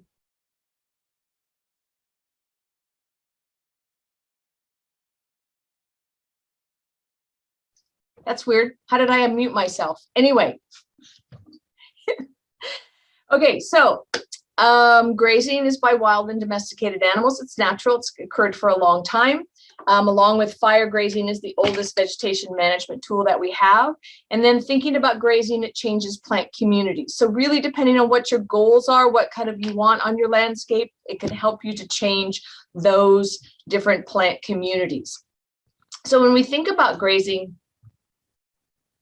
we can look at as one of the vegetation management options. And so being in Sonoma County and having lived through 4 fires in 3 years, and I'm not talking just your basic fires, we really are thinking about how do we manage vegetation from a standpoint of a variety of different ways. We all know that we can do chemical control and mechanical control. We can get out there with our shovels and do manual control. We can also do prescribed burning, which is another popular tool that people are really looking at. But from a biological standpoint, we really could and really should think about grazing as the tool that either before fires or after fires, whether they're prescribed or catastrophic, could be the tool that helps manage our vegetation to achieve our resource goals. And the things we need to consider about that are the cost, availability, access, the practicality, the social acceptability, the policies, and the environmental impact. And so those are all figured into all the management tool options, but we're going to drill down for the biological or the grazing aspects of it. So when we think about that, we look at grazing as an option because it reduces the use of chemicals, and the herbicide applications can reduce quality of groundwater. So that could impact our climate.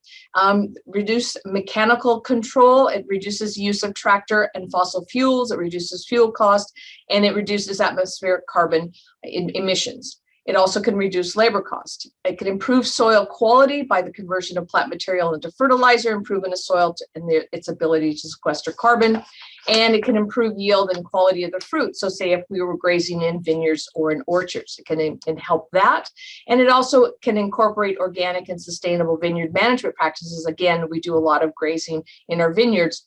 And so it's a tool that can be used for the vegetation management. So why graze? Well, grazing can be more cost-effective on landscapes that are too steep, rocky, or remove conventional vegetation like mowing or chemicals. And it can also be used in the urban wildland interface where burning is not an option. And so we see many people that as they're hiking in parks, and you see on social media, they're posting about how the goats are back at certain parks, or that the cows are grazing at other parks. And so people are curious and people are excited to see grazing. Now, there's also the term of targeted or contracted grazing, where we're actually paying grazers. So it's a business where they're making money to utilize the specific livestock to impact invasive weeds, enhance habitat restoration effort, and or reduce fine fuels or ladder fuels. And that lessens the fire hazard. We could also choose livestock depending on what our management is or our vegetation goals are. So say if you want to reduce grasses, you might choose cows. If you want to reduce brush, you're going to choose goats. For the most part, everybody wants to choose goats because they're really cute, but I can guarantee you haven't worked with goats if that's what is your first choice.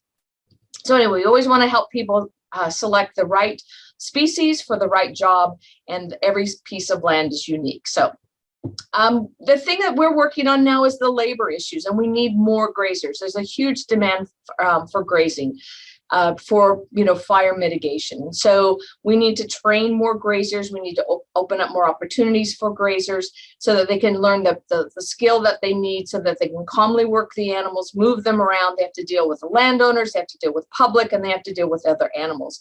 We recognize that sometimes that they have to haul animals and they need extra equipment. So how can we mitigate some of those costs for folks? And how can we, do maybe a borrowing system, or how can we increase the size of areas grazed? And so scale up parcels together so folks don't have to move with truck and trailer so much. I know the folks that bring the goats into Marin drop off at one site on Lucas Valley, and they graze all through Mill Valley without a truck and trailer, and then they load up 2 or 3 months later. And so they're moving all through the hills without the use of truck and trailer.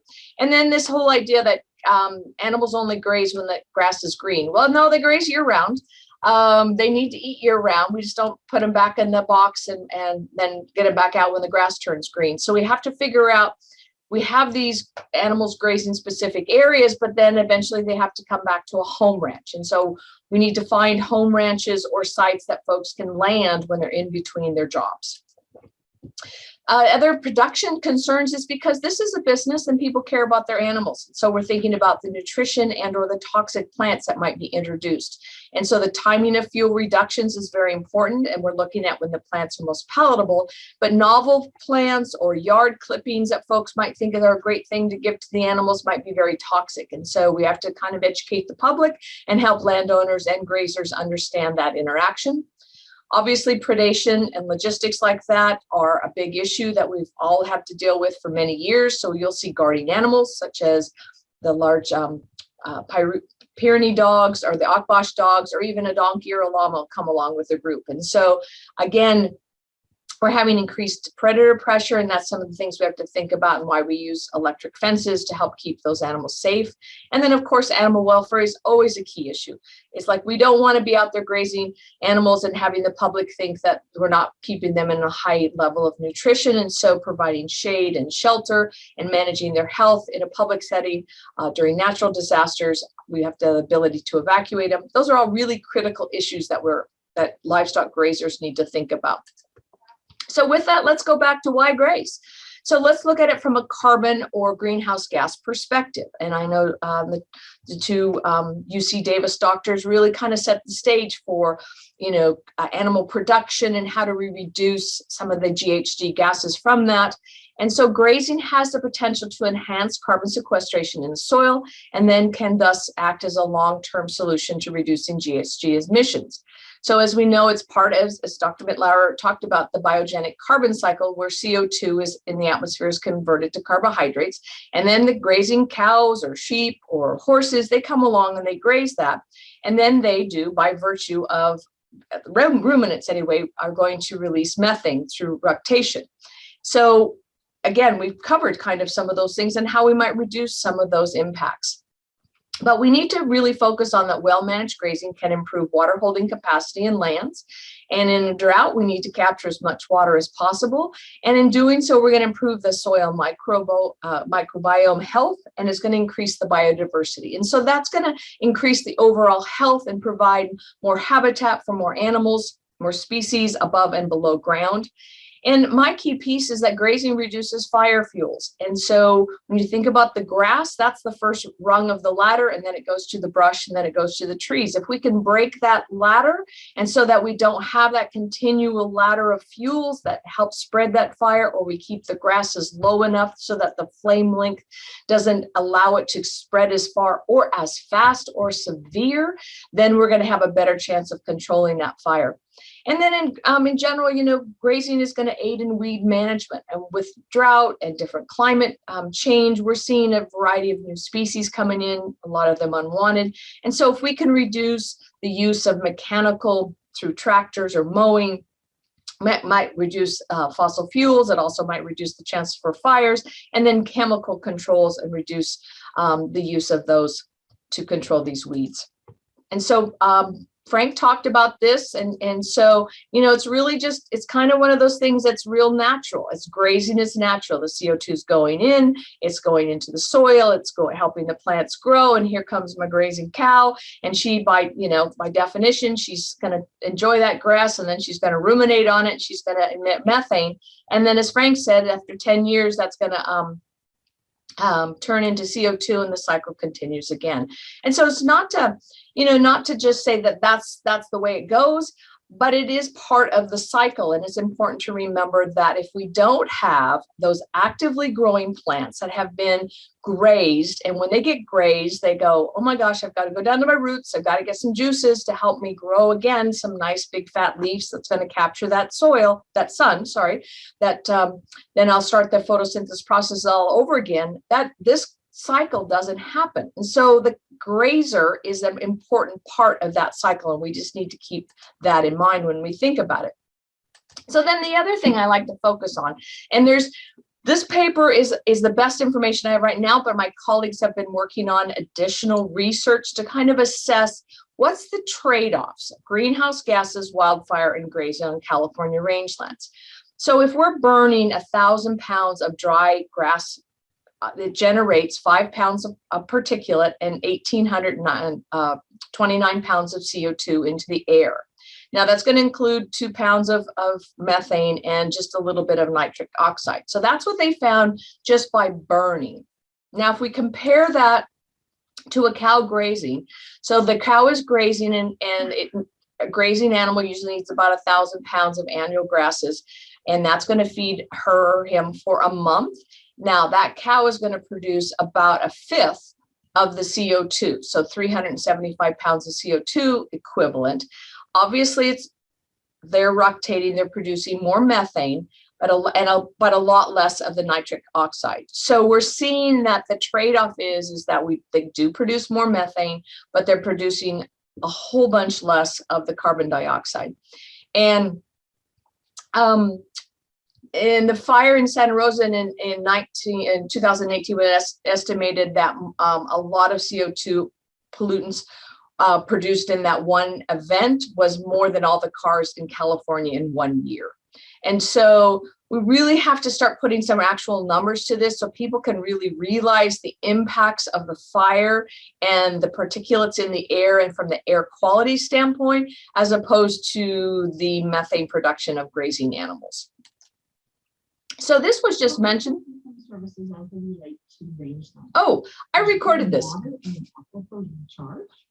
There's habitat biodiversity. They provide clean air, the view shed, the culture, and food and other animal byproducts. So that's the key piece about ecosystem services. Production Oh dear. pasture objectives and your plant resources. Stephanie, we can just barely hear it, so you might as well go ahead and verbally. Okay, perfect. Verbally So, make your point.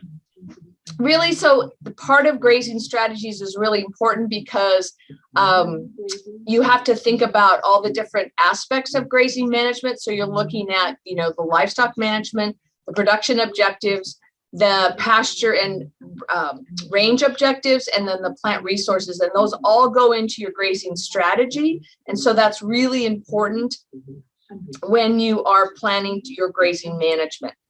So part of the grazing management is soil health. And so grazing management is really key when thinking about the different strategies on when you're grazing. So you'll hear lots of different varieties of grazing management, whether it's regenerative grazing, holistic management. I just throw the cows out and bring them in at the end of the cycle. But really, it's all about looking at healthy soils and maintaining the soil health and the ecosystem services. And so we think about this Healthy Soils program that's available that we're encouraging producers to sign up for. So it's this whole idea of soil's role in drought and climate. And so they can act as a sponge and capture water during rainfall and storage. And I'm really concerned about if we start to get less rainfall, less precipitation, we need to capture as much water as we can when it rains. And so by having increased soil carbon, having better water holding capacity, better soil aggregates and soil health, and that's going to increase the nutrient availability, and thus the grazing cycle, the grass growing is going to improve. And so we're hoping that the Healthy Soils program will open up the end of August and people will be able to apply for that program. I just want to also throw out that there's also a SWEEP program, which is the State Water Efficiency and Enhancement Program. And that's for folks that are growing vineyards or orchards or using any kind of irrigation. And that can help also with water efficiency. And so it can also help with drought. And so again, that'll be another program that will be offered up. And so we're excited about that opportunity as well. And it's a statewide program. And again, that will be at the same time as the Healthy Soils release. And we're hoping that they also release another AMP program as well. And that's one that Rand is very active in. So when you think about how do you get all these ideas to come together, so you have grazing. And grazing, as like I said, there's not one size fits all. It's not one animal, one species. It could be multi-species grazing.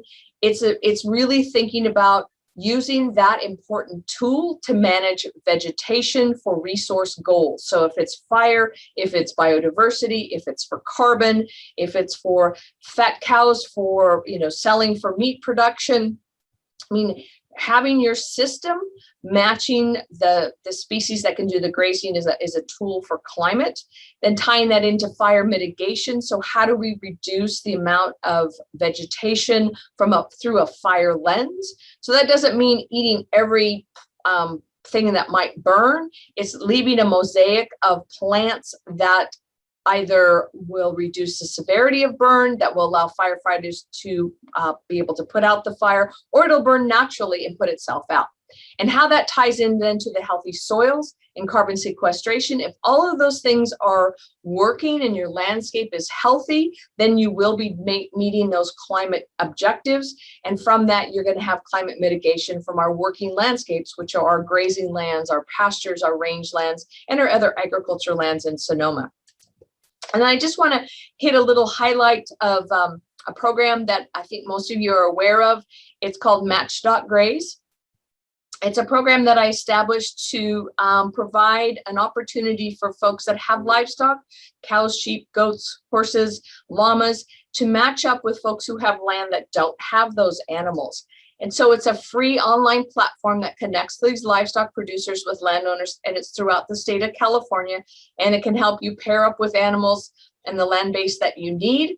And it helps you to achieve habitat enhancement, fuel reduction goals, or just the opportunity to reduce any of those other management tools, such as chemicals, herbicides, and mechanical tools to control vegetation and or weeds.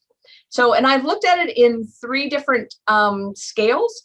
So there's a community grazers where you might have small parcels in your neighborhood. It might be a rural road that you can move your animals without the use of truck or trailer. You go from property to property. You can graze, any of the species, the ones that we have in Sonoma County. Just go up and down the road. The sheep and goats follow the lead, and then they go from parcel to parcel. It reduces the neighbors having to mow. It reduces the fire fuels, and it keeps the neighborhood all together in a unit. I mentioned the targeted or the contract grazers. It's the ability to pay somebody to do a specific task. So it's a nice business, a great startup for young folks. But then, of course, we don't want to forget our traditional grazers, the ones that have made livestock grazing the way it is. And this is where landowners are willing to pay landowners the ability to graze their land. And we want to work with the NRCS and the RCDs to maybe look at more long-term grazing opportunities, EQIP funding that could provide a contract that the grazer has a long-term grazing contract and works with the landowner in that EQIP program. So that could be programs that could, again, address climate mitigation, carbon sequestration, water capture, water development, things that would through a climate lens. So just remembering that every working landscape is different. It requires thoughtful consideration when you're planning for fire mitigation, carbon, climate sequestration, biodiversity, whatever the resource goals is. And we work with both private and public landowners along with community groups to address all these things. And so bottom line is that grazing is one of the more natural and tools that we can use to address climate mitigation and carbon sequestration and kind of reach some of those goals that we're hoping to do in the future. Thanks. Thank you very much, Stephanie. I think for time's sake, we'll see what we have at the end to have questions and answers with Stephanie, Jeff, and Nancy together. So let us move on and welcome Dr. Jeff Creek.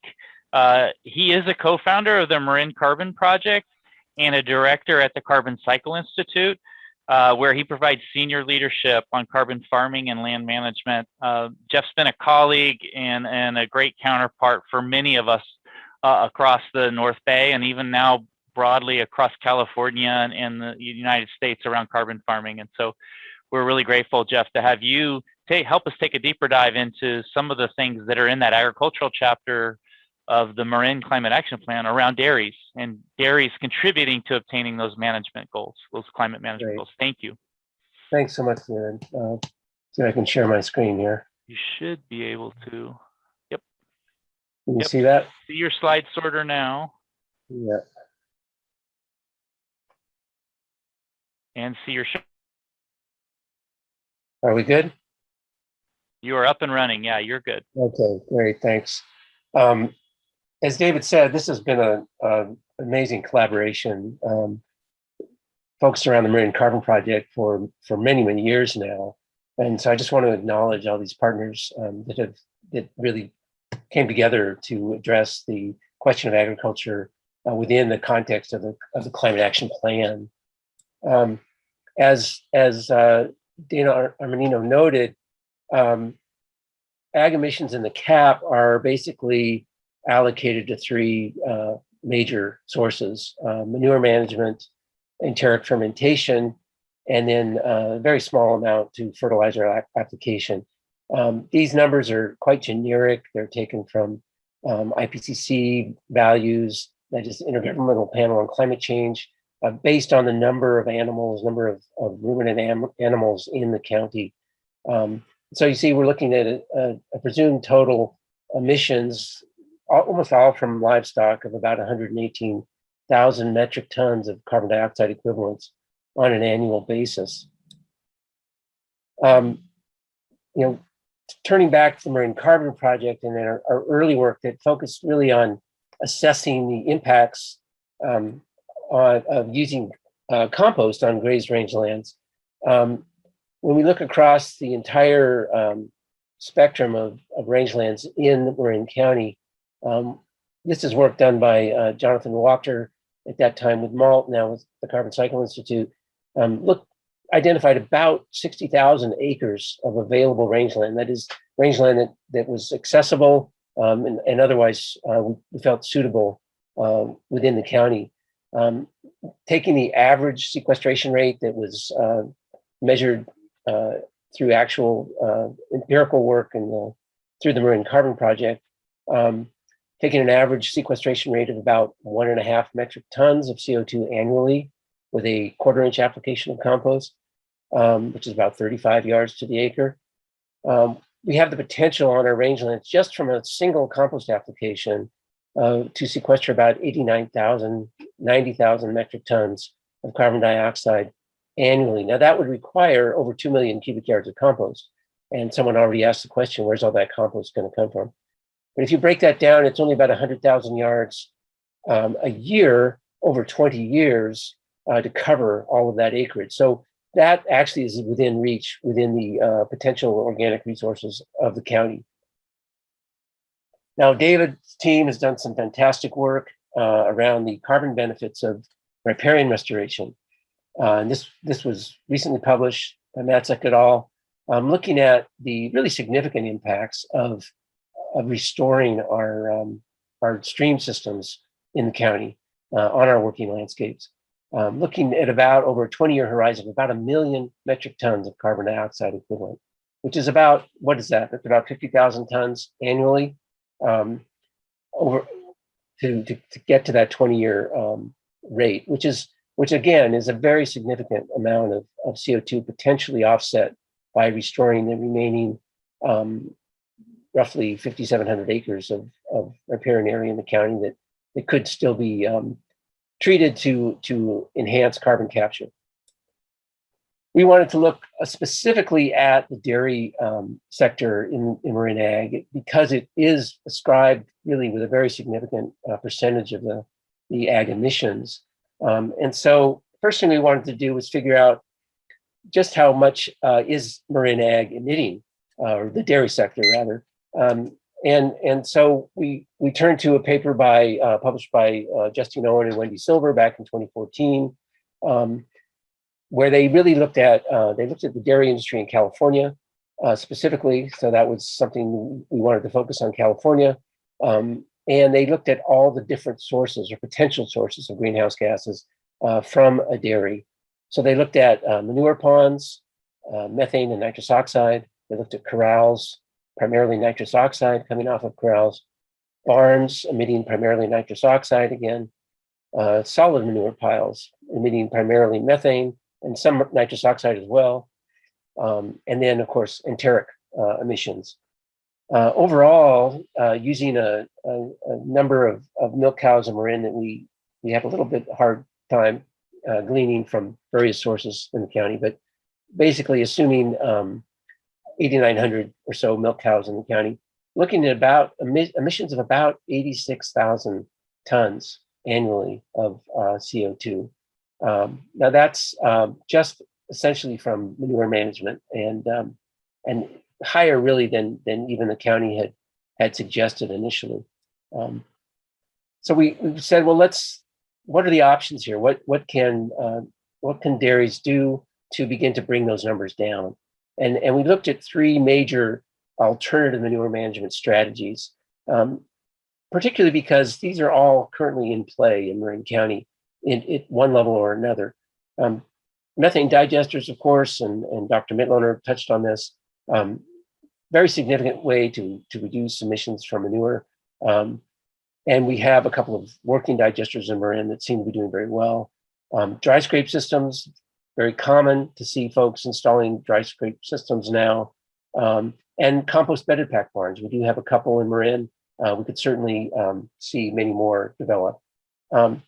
We also realize there are many other things that can be done on farm to combine with these manure focused strategies, such as using compost, such as implementing multiple agroforestry practices, such as windbreak, shelter belts, hedgerows, and then focusing our grazing strategies on capturing more carbon on our grazed landscapes, as Dr. Larson just touched upon. Managing our grazing herd to increase our soil carbon is a potentially very potent strategy. So these are our results, and it's a lot of numbers, but essentially looking at just the digester system, just installing a digester has the potential to bring a dairy into a net negative situation. That is, it's actually reducing more CO2 than it's adding more CO2e to the atmosphere. If we look at conversion to a dry scrape from a flush system, even more significant, basically a negative 4,000 tons. And this assumes, of course, that compost is being produced from that dry scrape system, and that there is some diversion of wood chips from landfill disposal into that compost operation. But with all of those assumptions, we end up with about 4,000 tons being drawn from the atmosphere rather than being contributed to the atmosphere. And then finally, looking at compost bedding pack barns, and again, diversion of woody materials, say from our fire fuel reduction efforts in the county, into on-farm compost production, and then the use of that compost on pastures and rangelands. And we get about a negative 3,000 metric tons of effect on an annual basis from that set of practices. So this just summarizes what I've just said. Essentially, basically allowing us to offset about 80,000 metric tons of CO2 on an annual basis if all the dairies in the county adopted one or more of these strategies. Again, really just repeating what I just said, but giving you a sense of what this means in terms of on a per cow basis. So, different strategies have a different mitigation factor. You'll notice, interestingly enough, by producing our wood chips on farm, that is, say, by planting, say, multiple lines of fast-growing poplar species that could then be transformed into carbon material for co-composting with manure, it's actually a very, very potent strategy.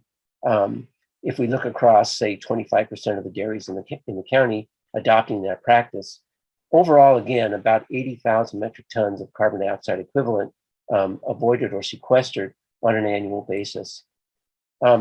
You're all going to dream about this image tonight because you've seen it so many times today. But I wanted to just point out that the county's assumption of 67,000 metric ton contribution of enteric methane to the emissions of agriculture in the county, as Dr. Mitloner so eloquently pointed out, this is probably based on a miscalculation or a misrepresentation of how biogenic carbon or biogenic methane actually functions. And we could arguably simply wipe this number off the slate, because we're talking about in Marin County a grass-based agricultural system, livestock agriculture, in which this actual biogenic carbon cycle actually functions. And so we have both soil methanotrophic bacteria that are taking up methane as it's being emitted by the cow and using that as an energy source and transforming it directly into CO2.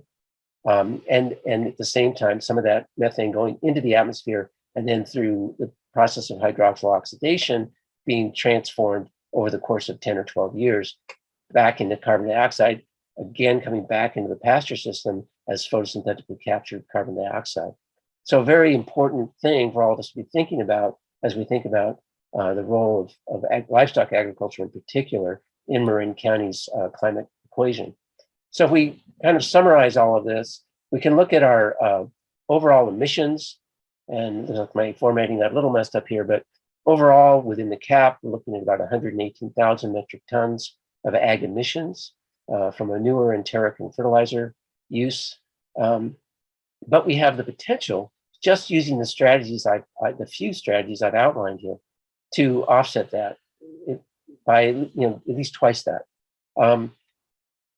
There are also many other carbon farming practices that are already being deployed through the process of carbon farm planning, through the Marin RCD and MALT's work within Marin County that offer additional carbon capture or mitigation opportunities. And then, of course, this hanging very significant question about whether enteric methane from livestock on well-managed pastures, and I would emphasize, as Dr. Larson did, well-managed pastures, are those emissions actually contributing to global warming? I think Dr. Mitloehner has shown us that indeed they are not in a constant county dairy herd. And with that, I'll remind us that it actually did used to rain in Marin County, and we did used to grow beautiful grass. This is from a couple of years ago from a Marin dairy practicing a pretty intensive pasture rotation, and I think doing at least on the face of it, a very good job of sequestering a heck of a lot of carbon. And I'd be happy to take any questions. Thank you. Jeff, I think we'll hold questions and we'll bring up our last presenter, but I do want to just make a note that in the Marin Climate Action Plan 2030, there is a footnote about some of this new findings around biogenic methane, that at the time it wasn't in the protocols. So an entity like a county is not allowed to, it has to follow the approved protocols to do its emissions inventory. But with its eyes on that science evolving, we did get a footnote in it. So maybe by the time that these climate action plans are updated in the future, those findings that Dr. Mitloehner and you're emphasizing could be part of it going forward. So with that, let me invite Nancy Scolari, the Executive Director for the Marin Resource Conservation District. Nancy's been in that position a little over 20 years now, I think, or maybe even longer, and really has been a leader in bringing implementation on farm to not only achieve climate management goals, but many overlapping objectives we have for the working landscape, for habitat, for water quality. She was a major force in the formation of the Marin Carbon Project and representing RCD in its role and what it does in that, and is here today to help us look forward to what the Marin Carbon Project and opportunities for implementation on farm are coming out of that collaboration as one example of how to get it done on the landscape and on the farm. Thank you, Nancy. All right, can you see my screen? Yep, you're good to go. Great. All right, so thank you. And I have a lot of gratitude of joining all of these wonderful people in these presentations. I'm just learning a lot today, and it's just so impressive, all the work that's been done so far. I'm going to describe a little bit about the Marin Carbon Project and how we can sort of potentially scale this to a countywide program. We've been working on it for some time, although we realize we still have quite a ways to go.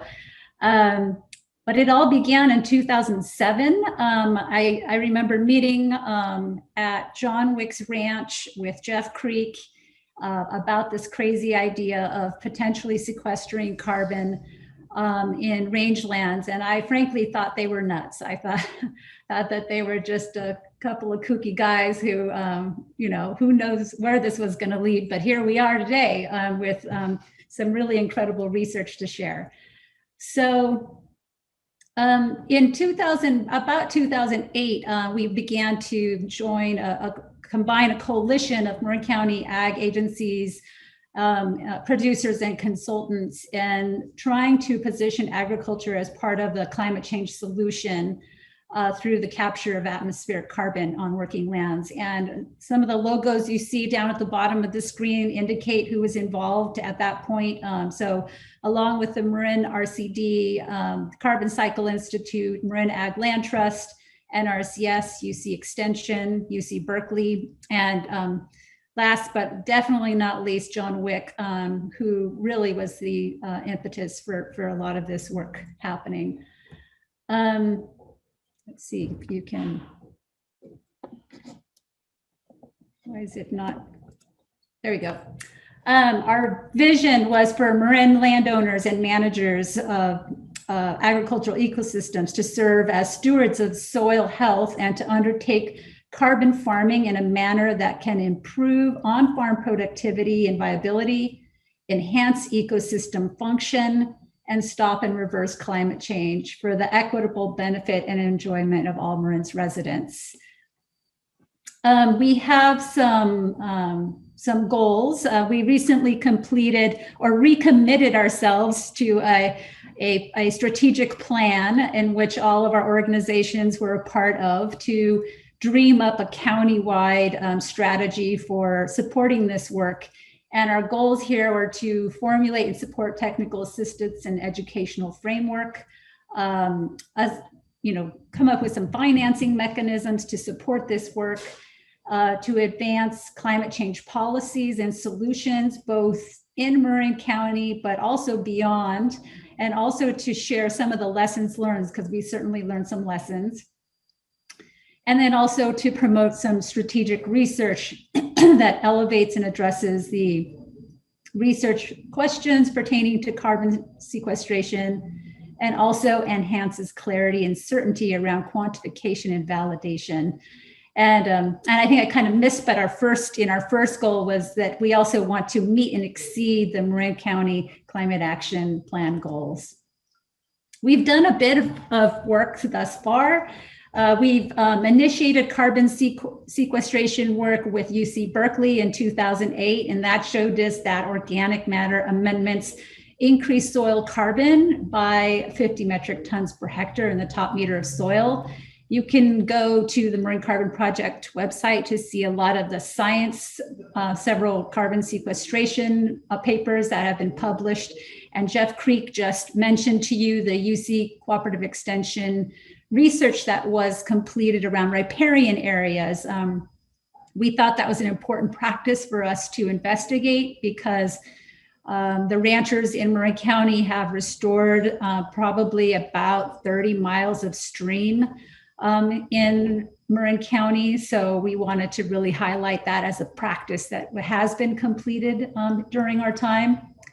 We've worked with Colorado State University in developing a greenhouse quantification tool, which is now used nationwide. And particularly you can find that under the Comet Planner tool.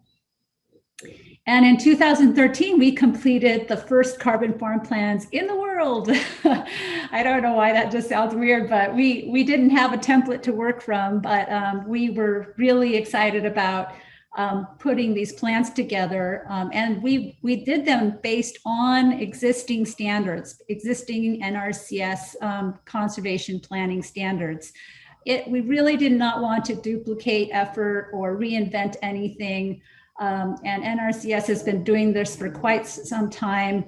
And so we decided to go with that platform. And the only difference is that carbon is at the focus of this planning effort. We've also successfully advocated for and put in place a new federally approved conservation practice standard through NRCS, which is now number 808, the Soil Carbon Amendment.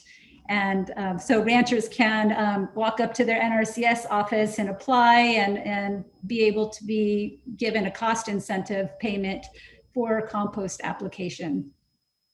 And then finally, we've worked with the County of Marin in the County Climate Action Plan Ag Chapter.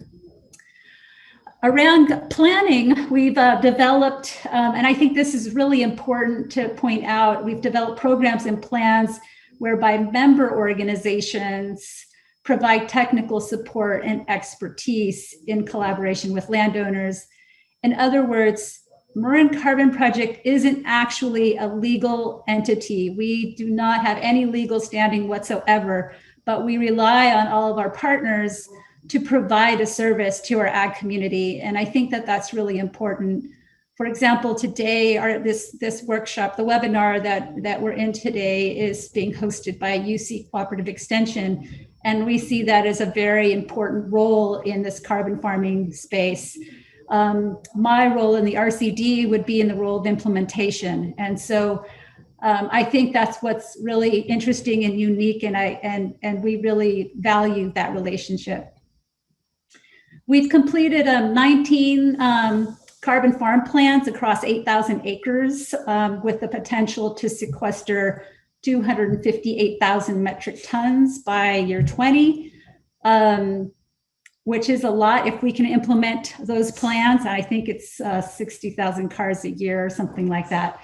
But we also have a number of ranches on our wait list, 68 ranches who are interested or already participating, and that's indicated in the pink there. In terms of implementation, we have here are some of our most common practices that are implemented in the county or have been thus far, and really just the tip of the iceberg here in terms of what we're accomplishing. And there's a lot more that folks do independently or through agencies like NRCS. And we've developed a pretty robust system for not only selecting projects to implement. We have a selection criteria that we review and reorganize and we collaborate with partners on, but we also have monthly meetings to help us sort of strategize around the implementation of all of these practices. We are looking into the future. There's certainly, as I said, there's a lot more work to be done. We're hiring a Marin Carbon Project coordinator with help from the Curlin Foundation, which is wonderful for us because it really is herding cats amongst all of these organizations. So we are looking forward to that kind of help. We're also working with the county on establishing some reliable financing strategies so that we don't really have to work grant to grant to get a lot of this work done. And we're currently assisting landowners with practice designs, engineering, and permitting. We hope next year we'll be purchasing a new no-till drill for use within the ag community. And I know other districts such as Goldridge Resource Conservation District already has one. So if that is your RCD, then you're in luck. But that's something we plan to do. And also every year taking on new projects. So next year we hope to take on 15 new projects, and then UC-led workshops for farmers and educational and training opportunities for school kids, high school, college students. There are a number of funding opportunities that are available for this work now. In the past, when we began, there was zero. But there are also new organizations that have been established for this work. I'd encourage you to go to the Marin RCD page to get updates on and more details on some of these funding opportunities, or just go to the individual pages. For example, the Marin Agricultural Land Trust has a wonderful stewardship incentive program where that supports their easements. And so that's just has been incredibly helpful in the space of carbon farming. And that's it. That's all I'd like to share about scaling up. And you can get more information at the Marin Carbon Project website. But I will also direct you to the Marin RCD's website because we're not certain about how functional our Carbon Project website will be in the near future. So thank you. Nancy, thank you. And maybe if I could bring Jeff and Stephanie back up, maybe we'll ask one or two quick questions. I know we're right up against it, but and Randy, thank you. It's been great to partner and do the backroom Zoom production stuff with you. So thanks for doing that and bringing them up. Maybe let's jump to this and ask about economic incentives. If the dairy's going to take on trying to get to be, carbon neutral or reduce its emissions to zero. You've already mentioned, Nancy, the different grant opportunities and EQIP. Just what's out there that's incentives and or kind of makes things commensurate with what the effort that a particular farmer or rancher might have to go through to do some of these practices. And I will make sure that Tanya and Dana, we get a chance to get some input from them as well. They did have to bow out because of some timing issues. So please, any of you might want to start. Well, immediately available, I think I would say that we have if I were a farmer rancher, I'd be going to the Natural Resources Conservation Service website or make an appointment with those folks. California Department of Food and Ag has financial resources available. There's more funding that will be available in the future through some of these statewide programs. But those would be a start. Also, the RCD, malt also will have funding opportunities. And I know the Marin RCD will have some opportunities available for the dairies in the northern part of the county this next year. And then also hopefully some additional opportunities for livestock ranches as well. We're sort of waiting on another funding source, but that summarizes what we might have for ourselves. Stephanie, is that a good place for you to talk a little bit more about the Healthy Soils program or other things you know about that are going to be available? Absolutely. So Healthy Soils, as it was last year, and I'm sure Nancy was involved in this as well, a landowner could apply for practices that would include seeding, planting of woody species, and compost application up to $100,000 per rancher. So that's an opportunity. I'm not that familiar with SWEEP, and I know that AMP provided a lot more funding than that, but it's a really nice way to take advantage of some of your better soils, get some new species planted and some compost applied. Great. Jeff, I think even deeper dive is, you think about a dairy and a methane digester, is there even deeper economic kind of benefits back to the farm or rate of return on that kind of level of effort? Yeah, absolutely, David. I mean, and I have to really shout out to Albert Strauss, who's done some really pioneering work with this.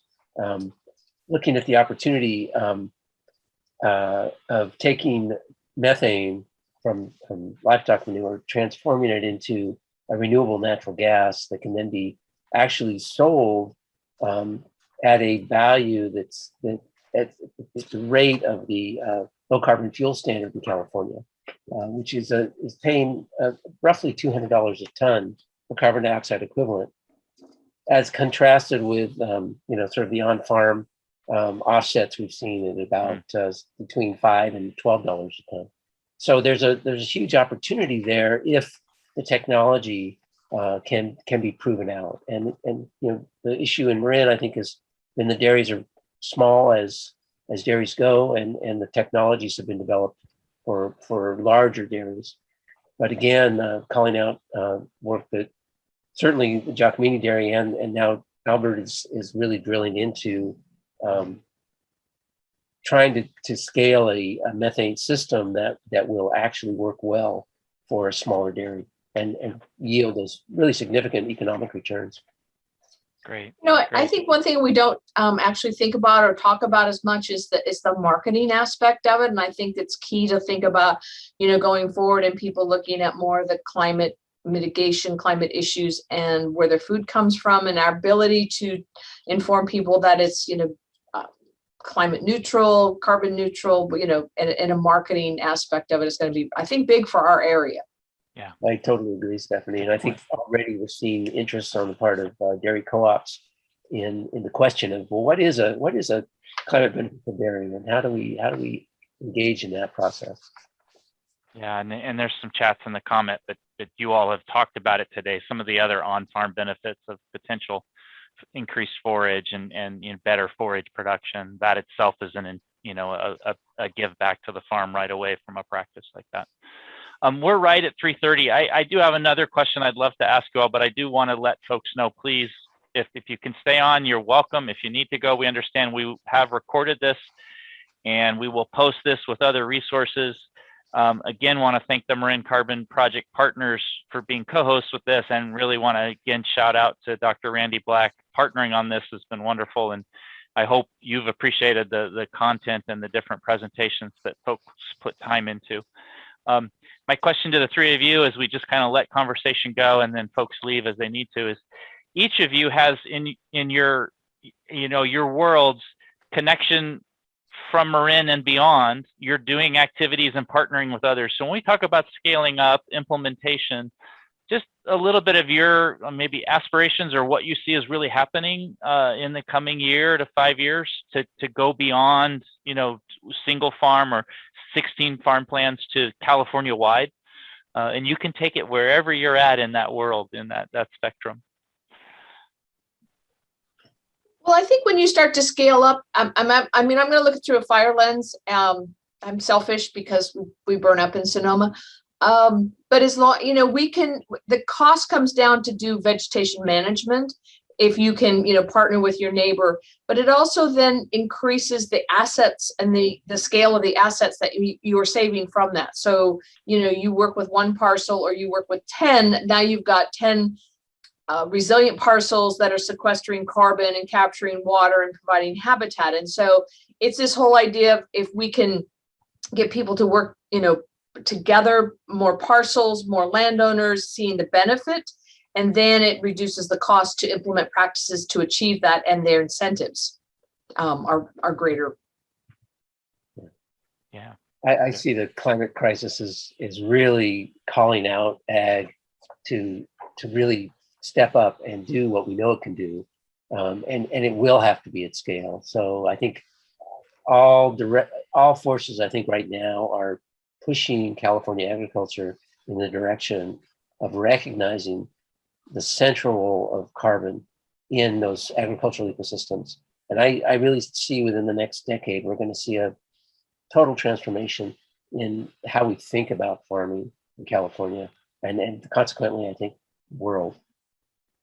That's great. Nancy, please, maybe last. Yeah, I think that in order to do this work, we're really all going to have to come together and do this work together. It's going to be it takes a village type mentality. And I think that can be hard because in the past, many organizations try to sort of internalize like a program and really be everything to a community. But I don't think that strategy is going to really work if we want to make big change quickly. I think we really all have to come together to be a very robust, to provide a robust set of services to our ag community. Okay. Well, thank you, all three of you. Interesting and helpful words from all of you. With that, we'll say thank you. Randy, I will say, do you have any parting words? And otherwise, have a good evening and afternoon from me. No parting words. just thank you everybody for participating, and thank you, of course, presenters for joining us.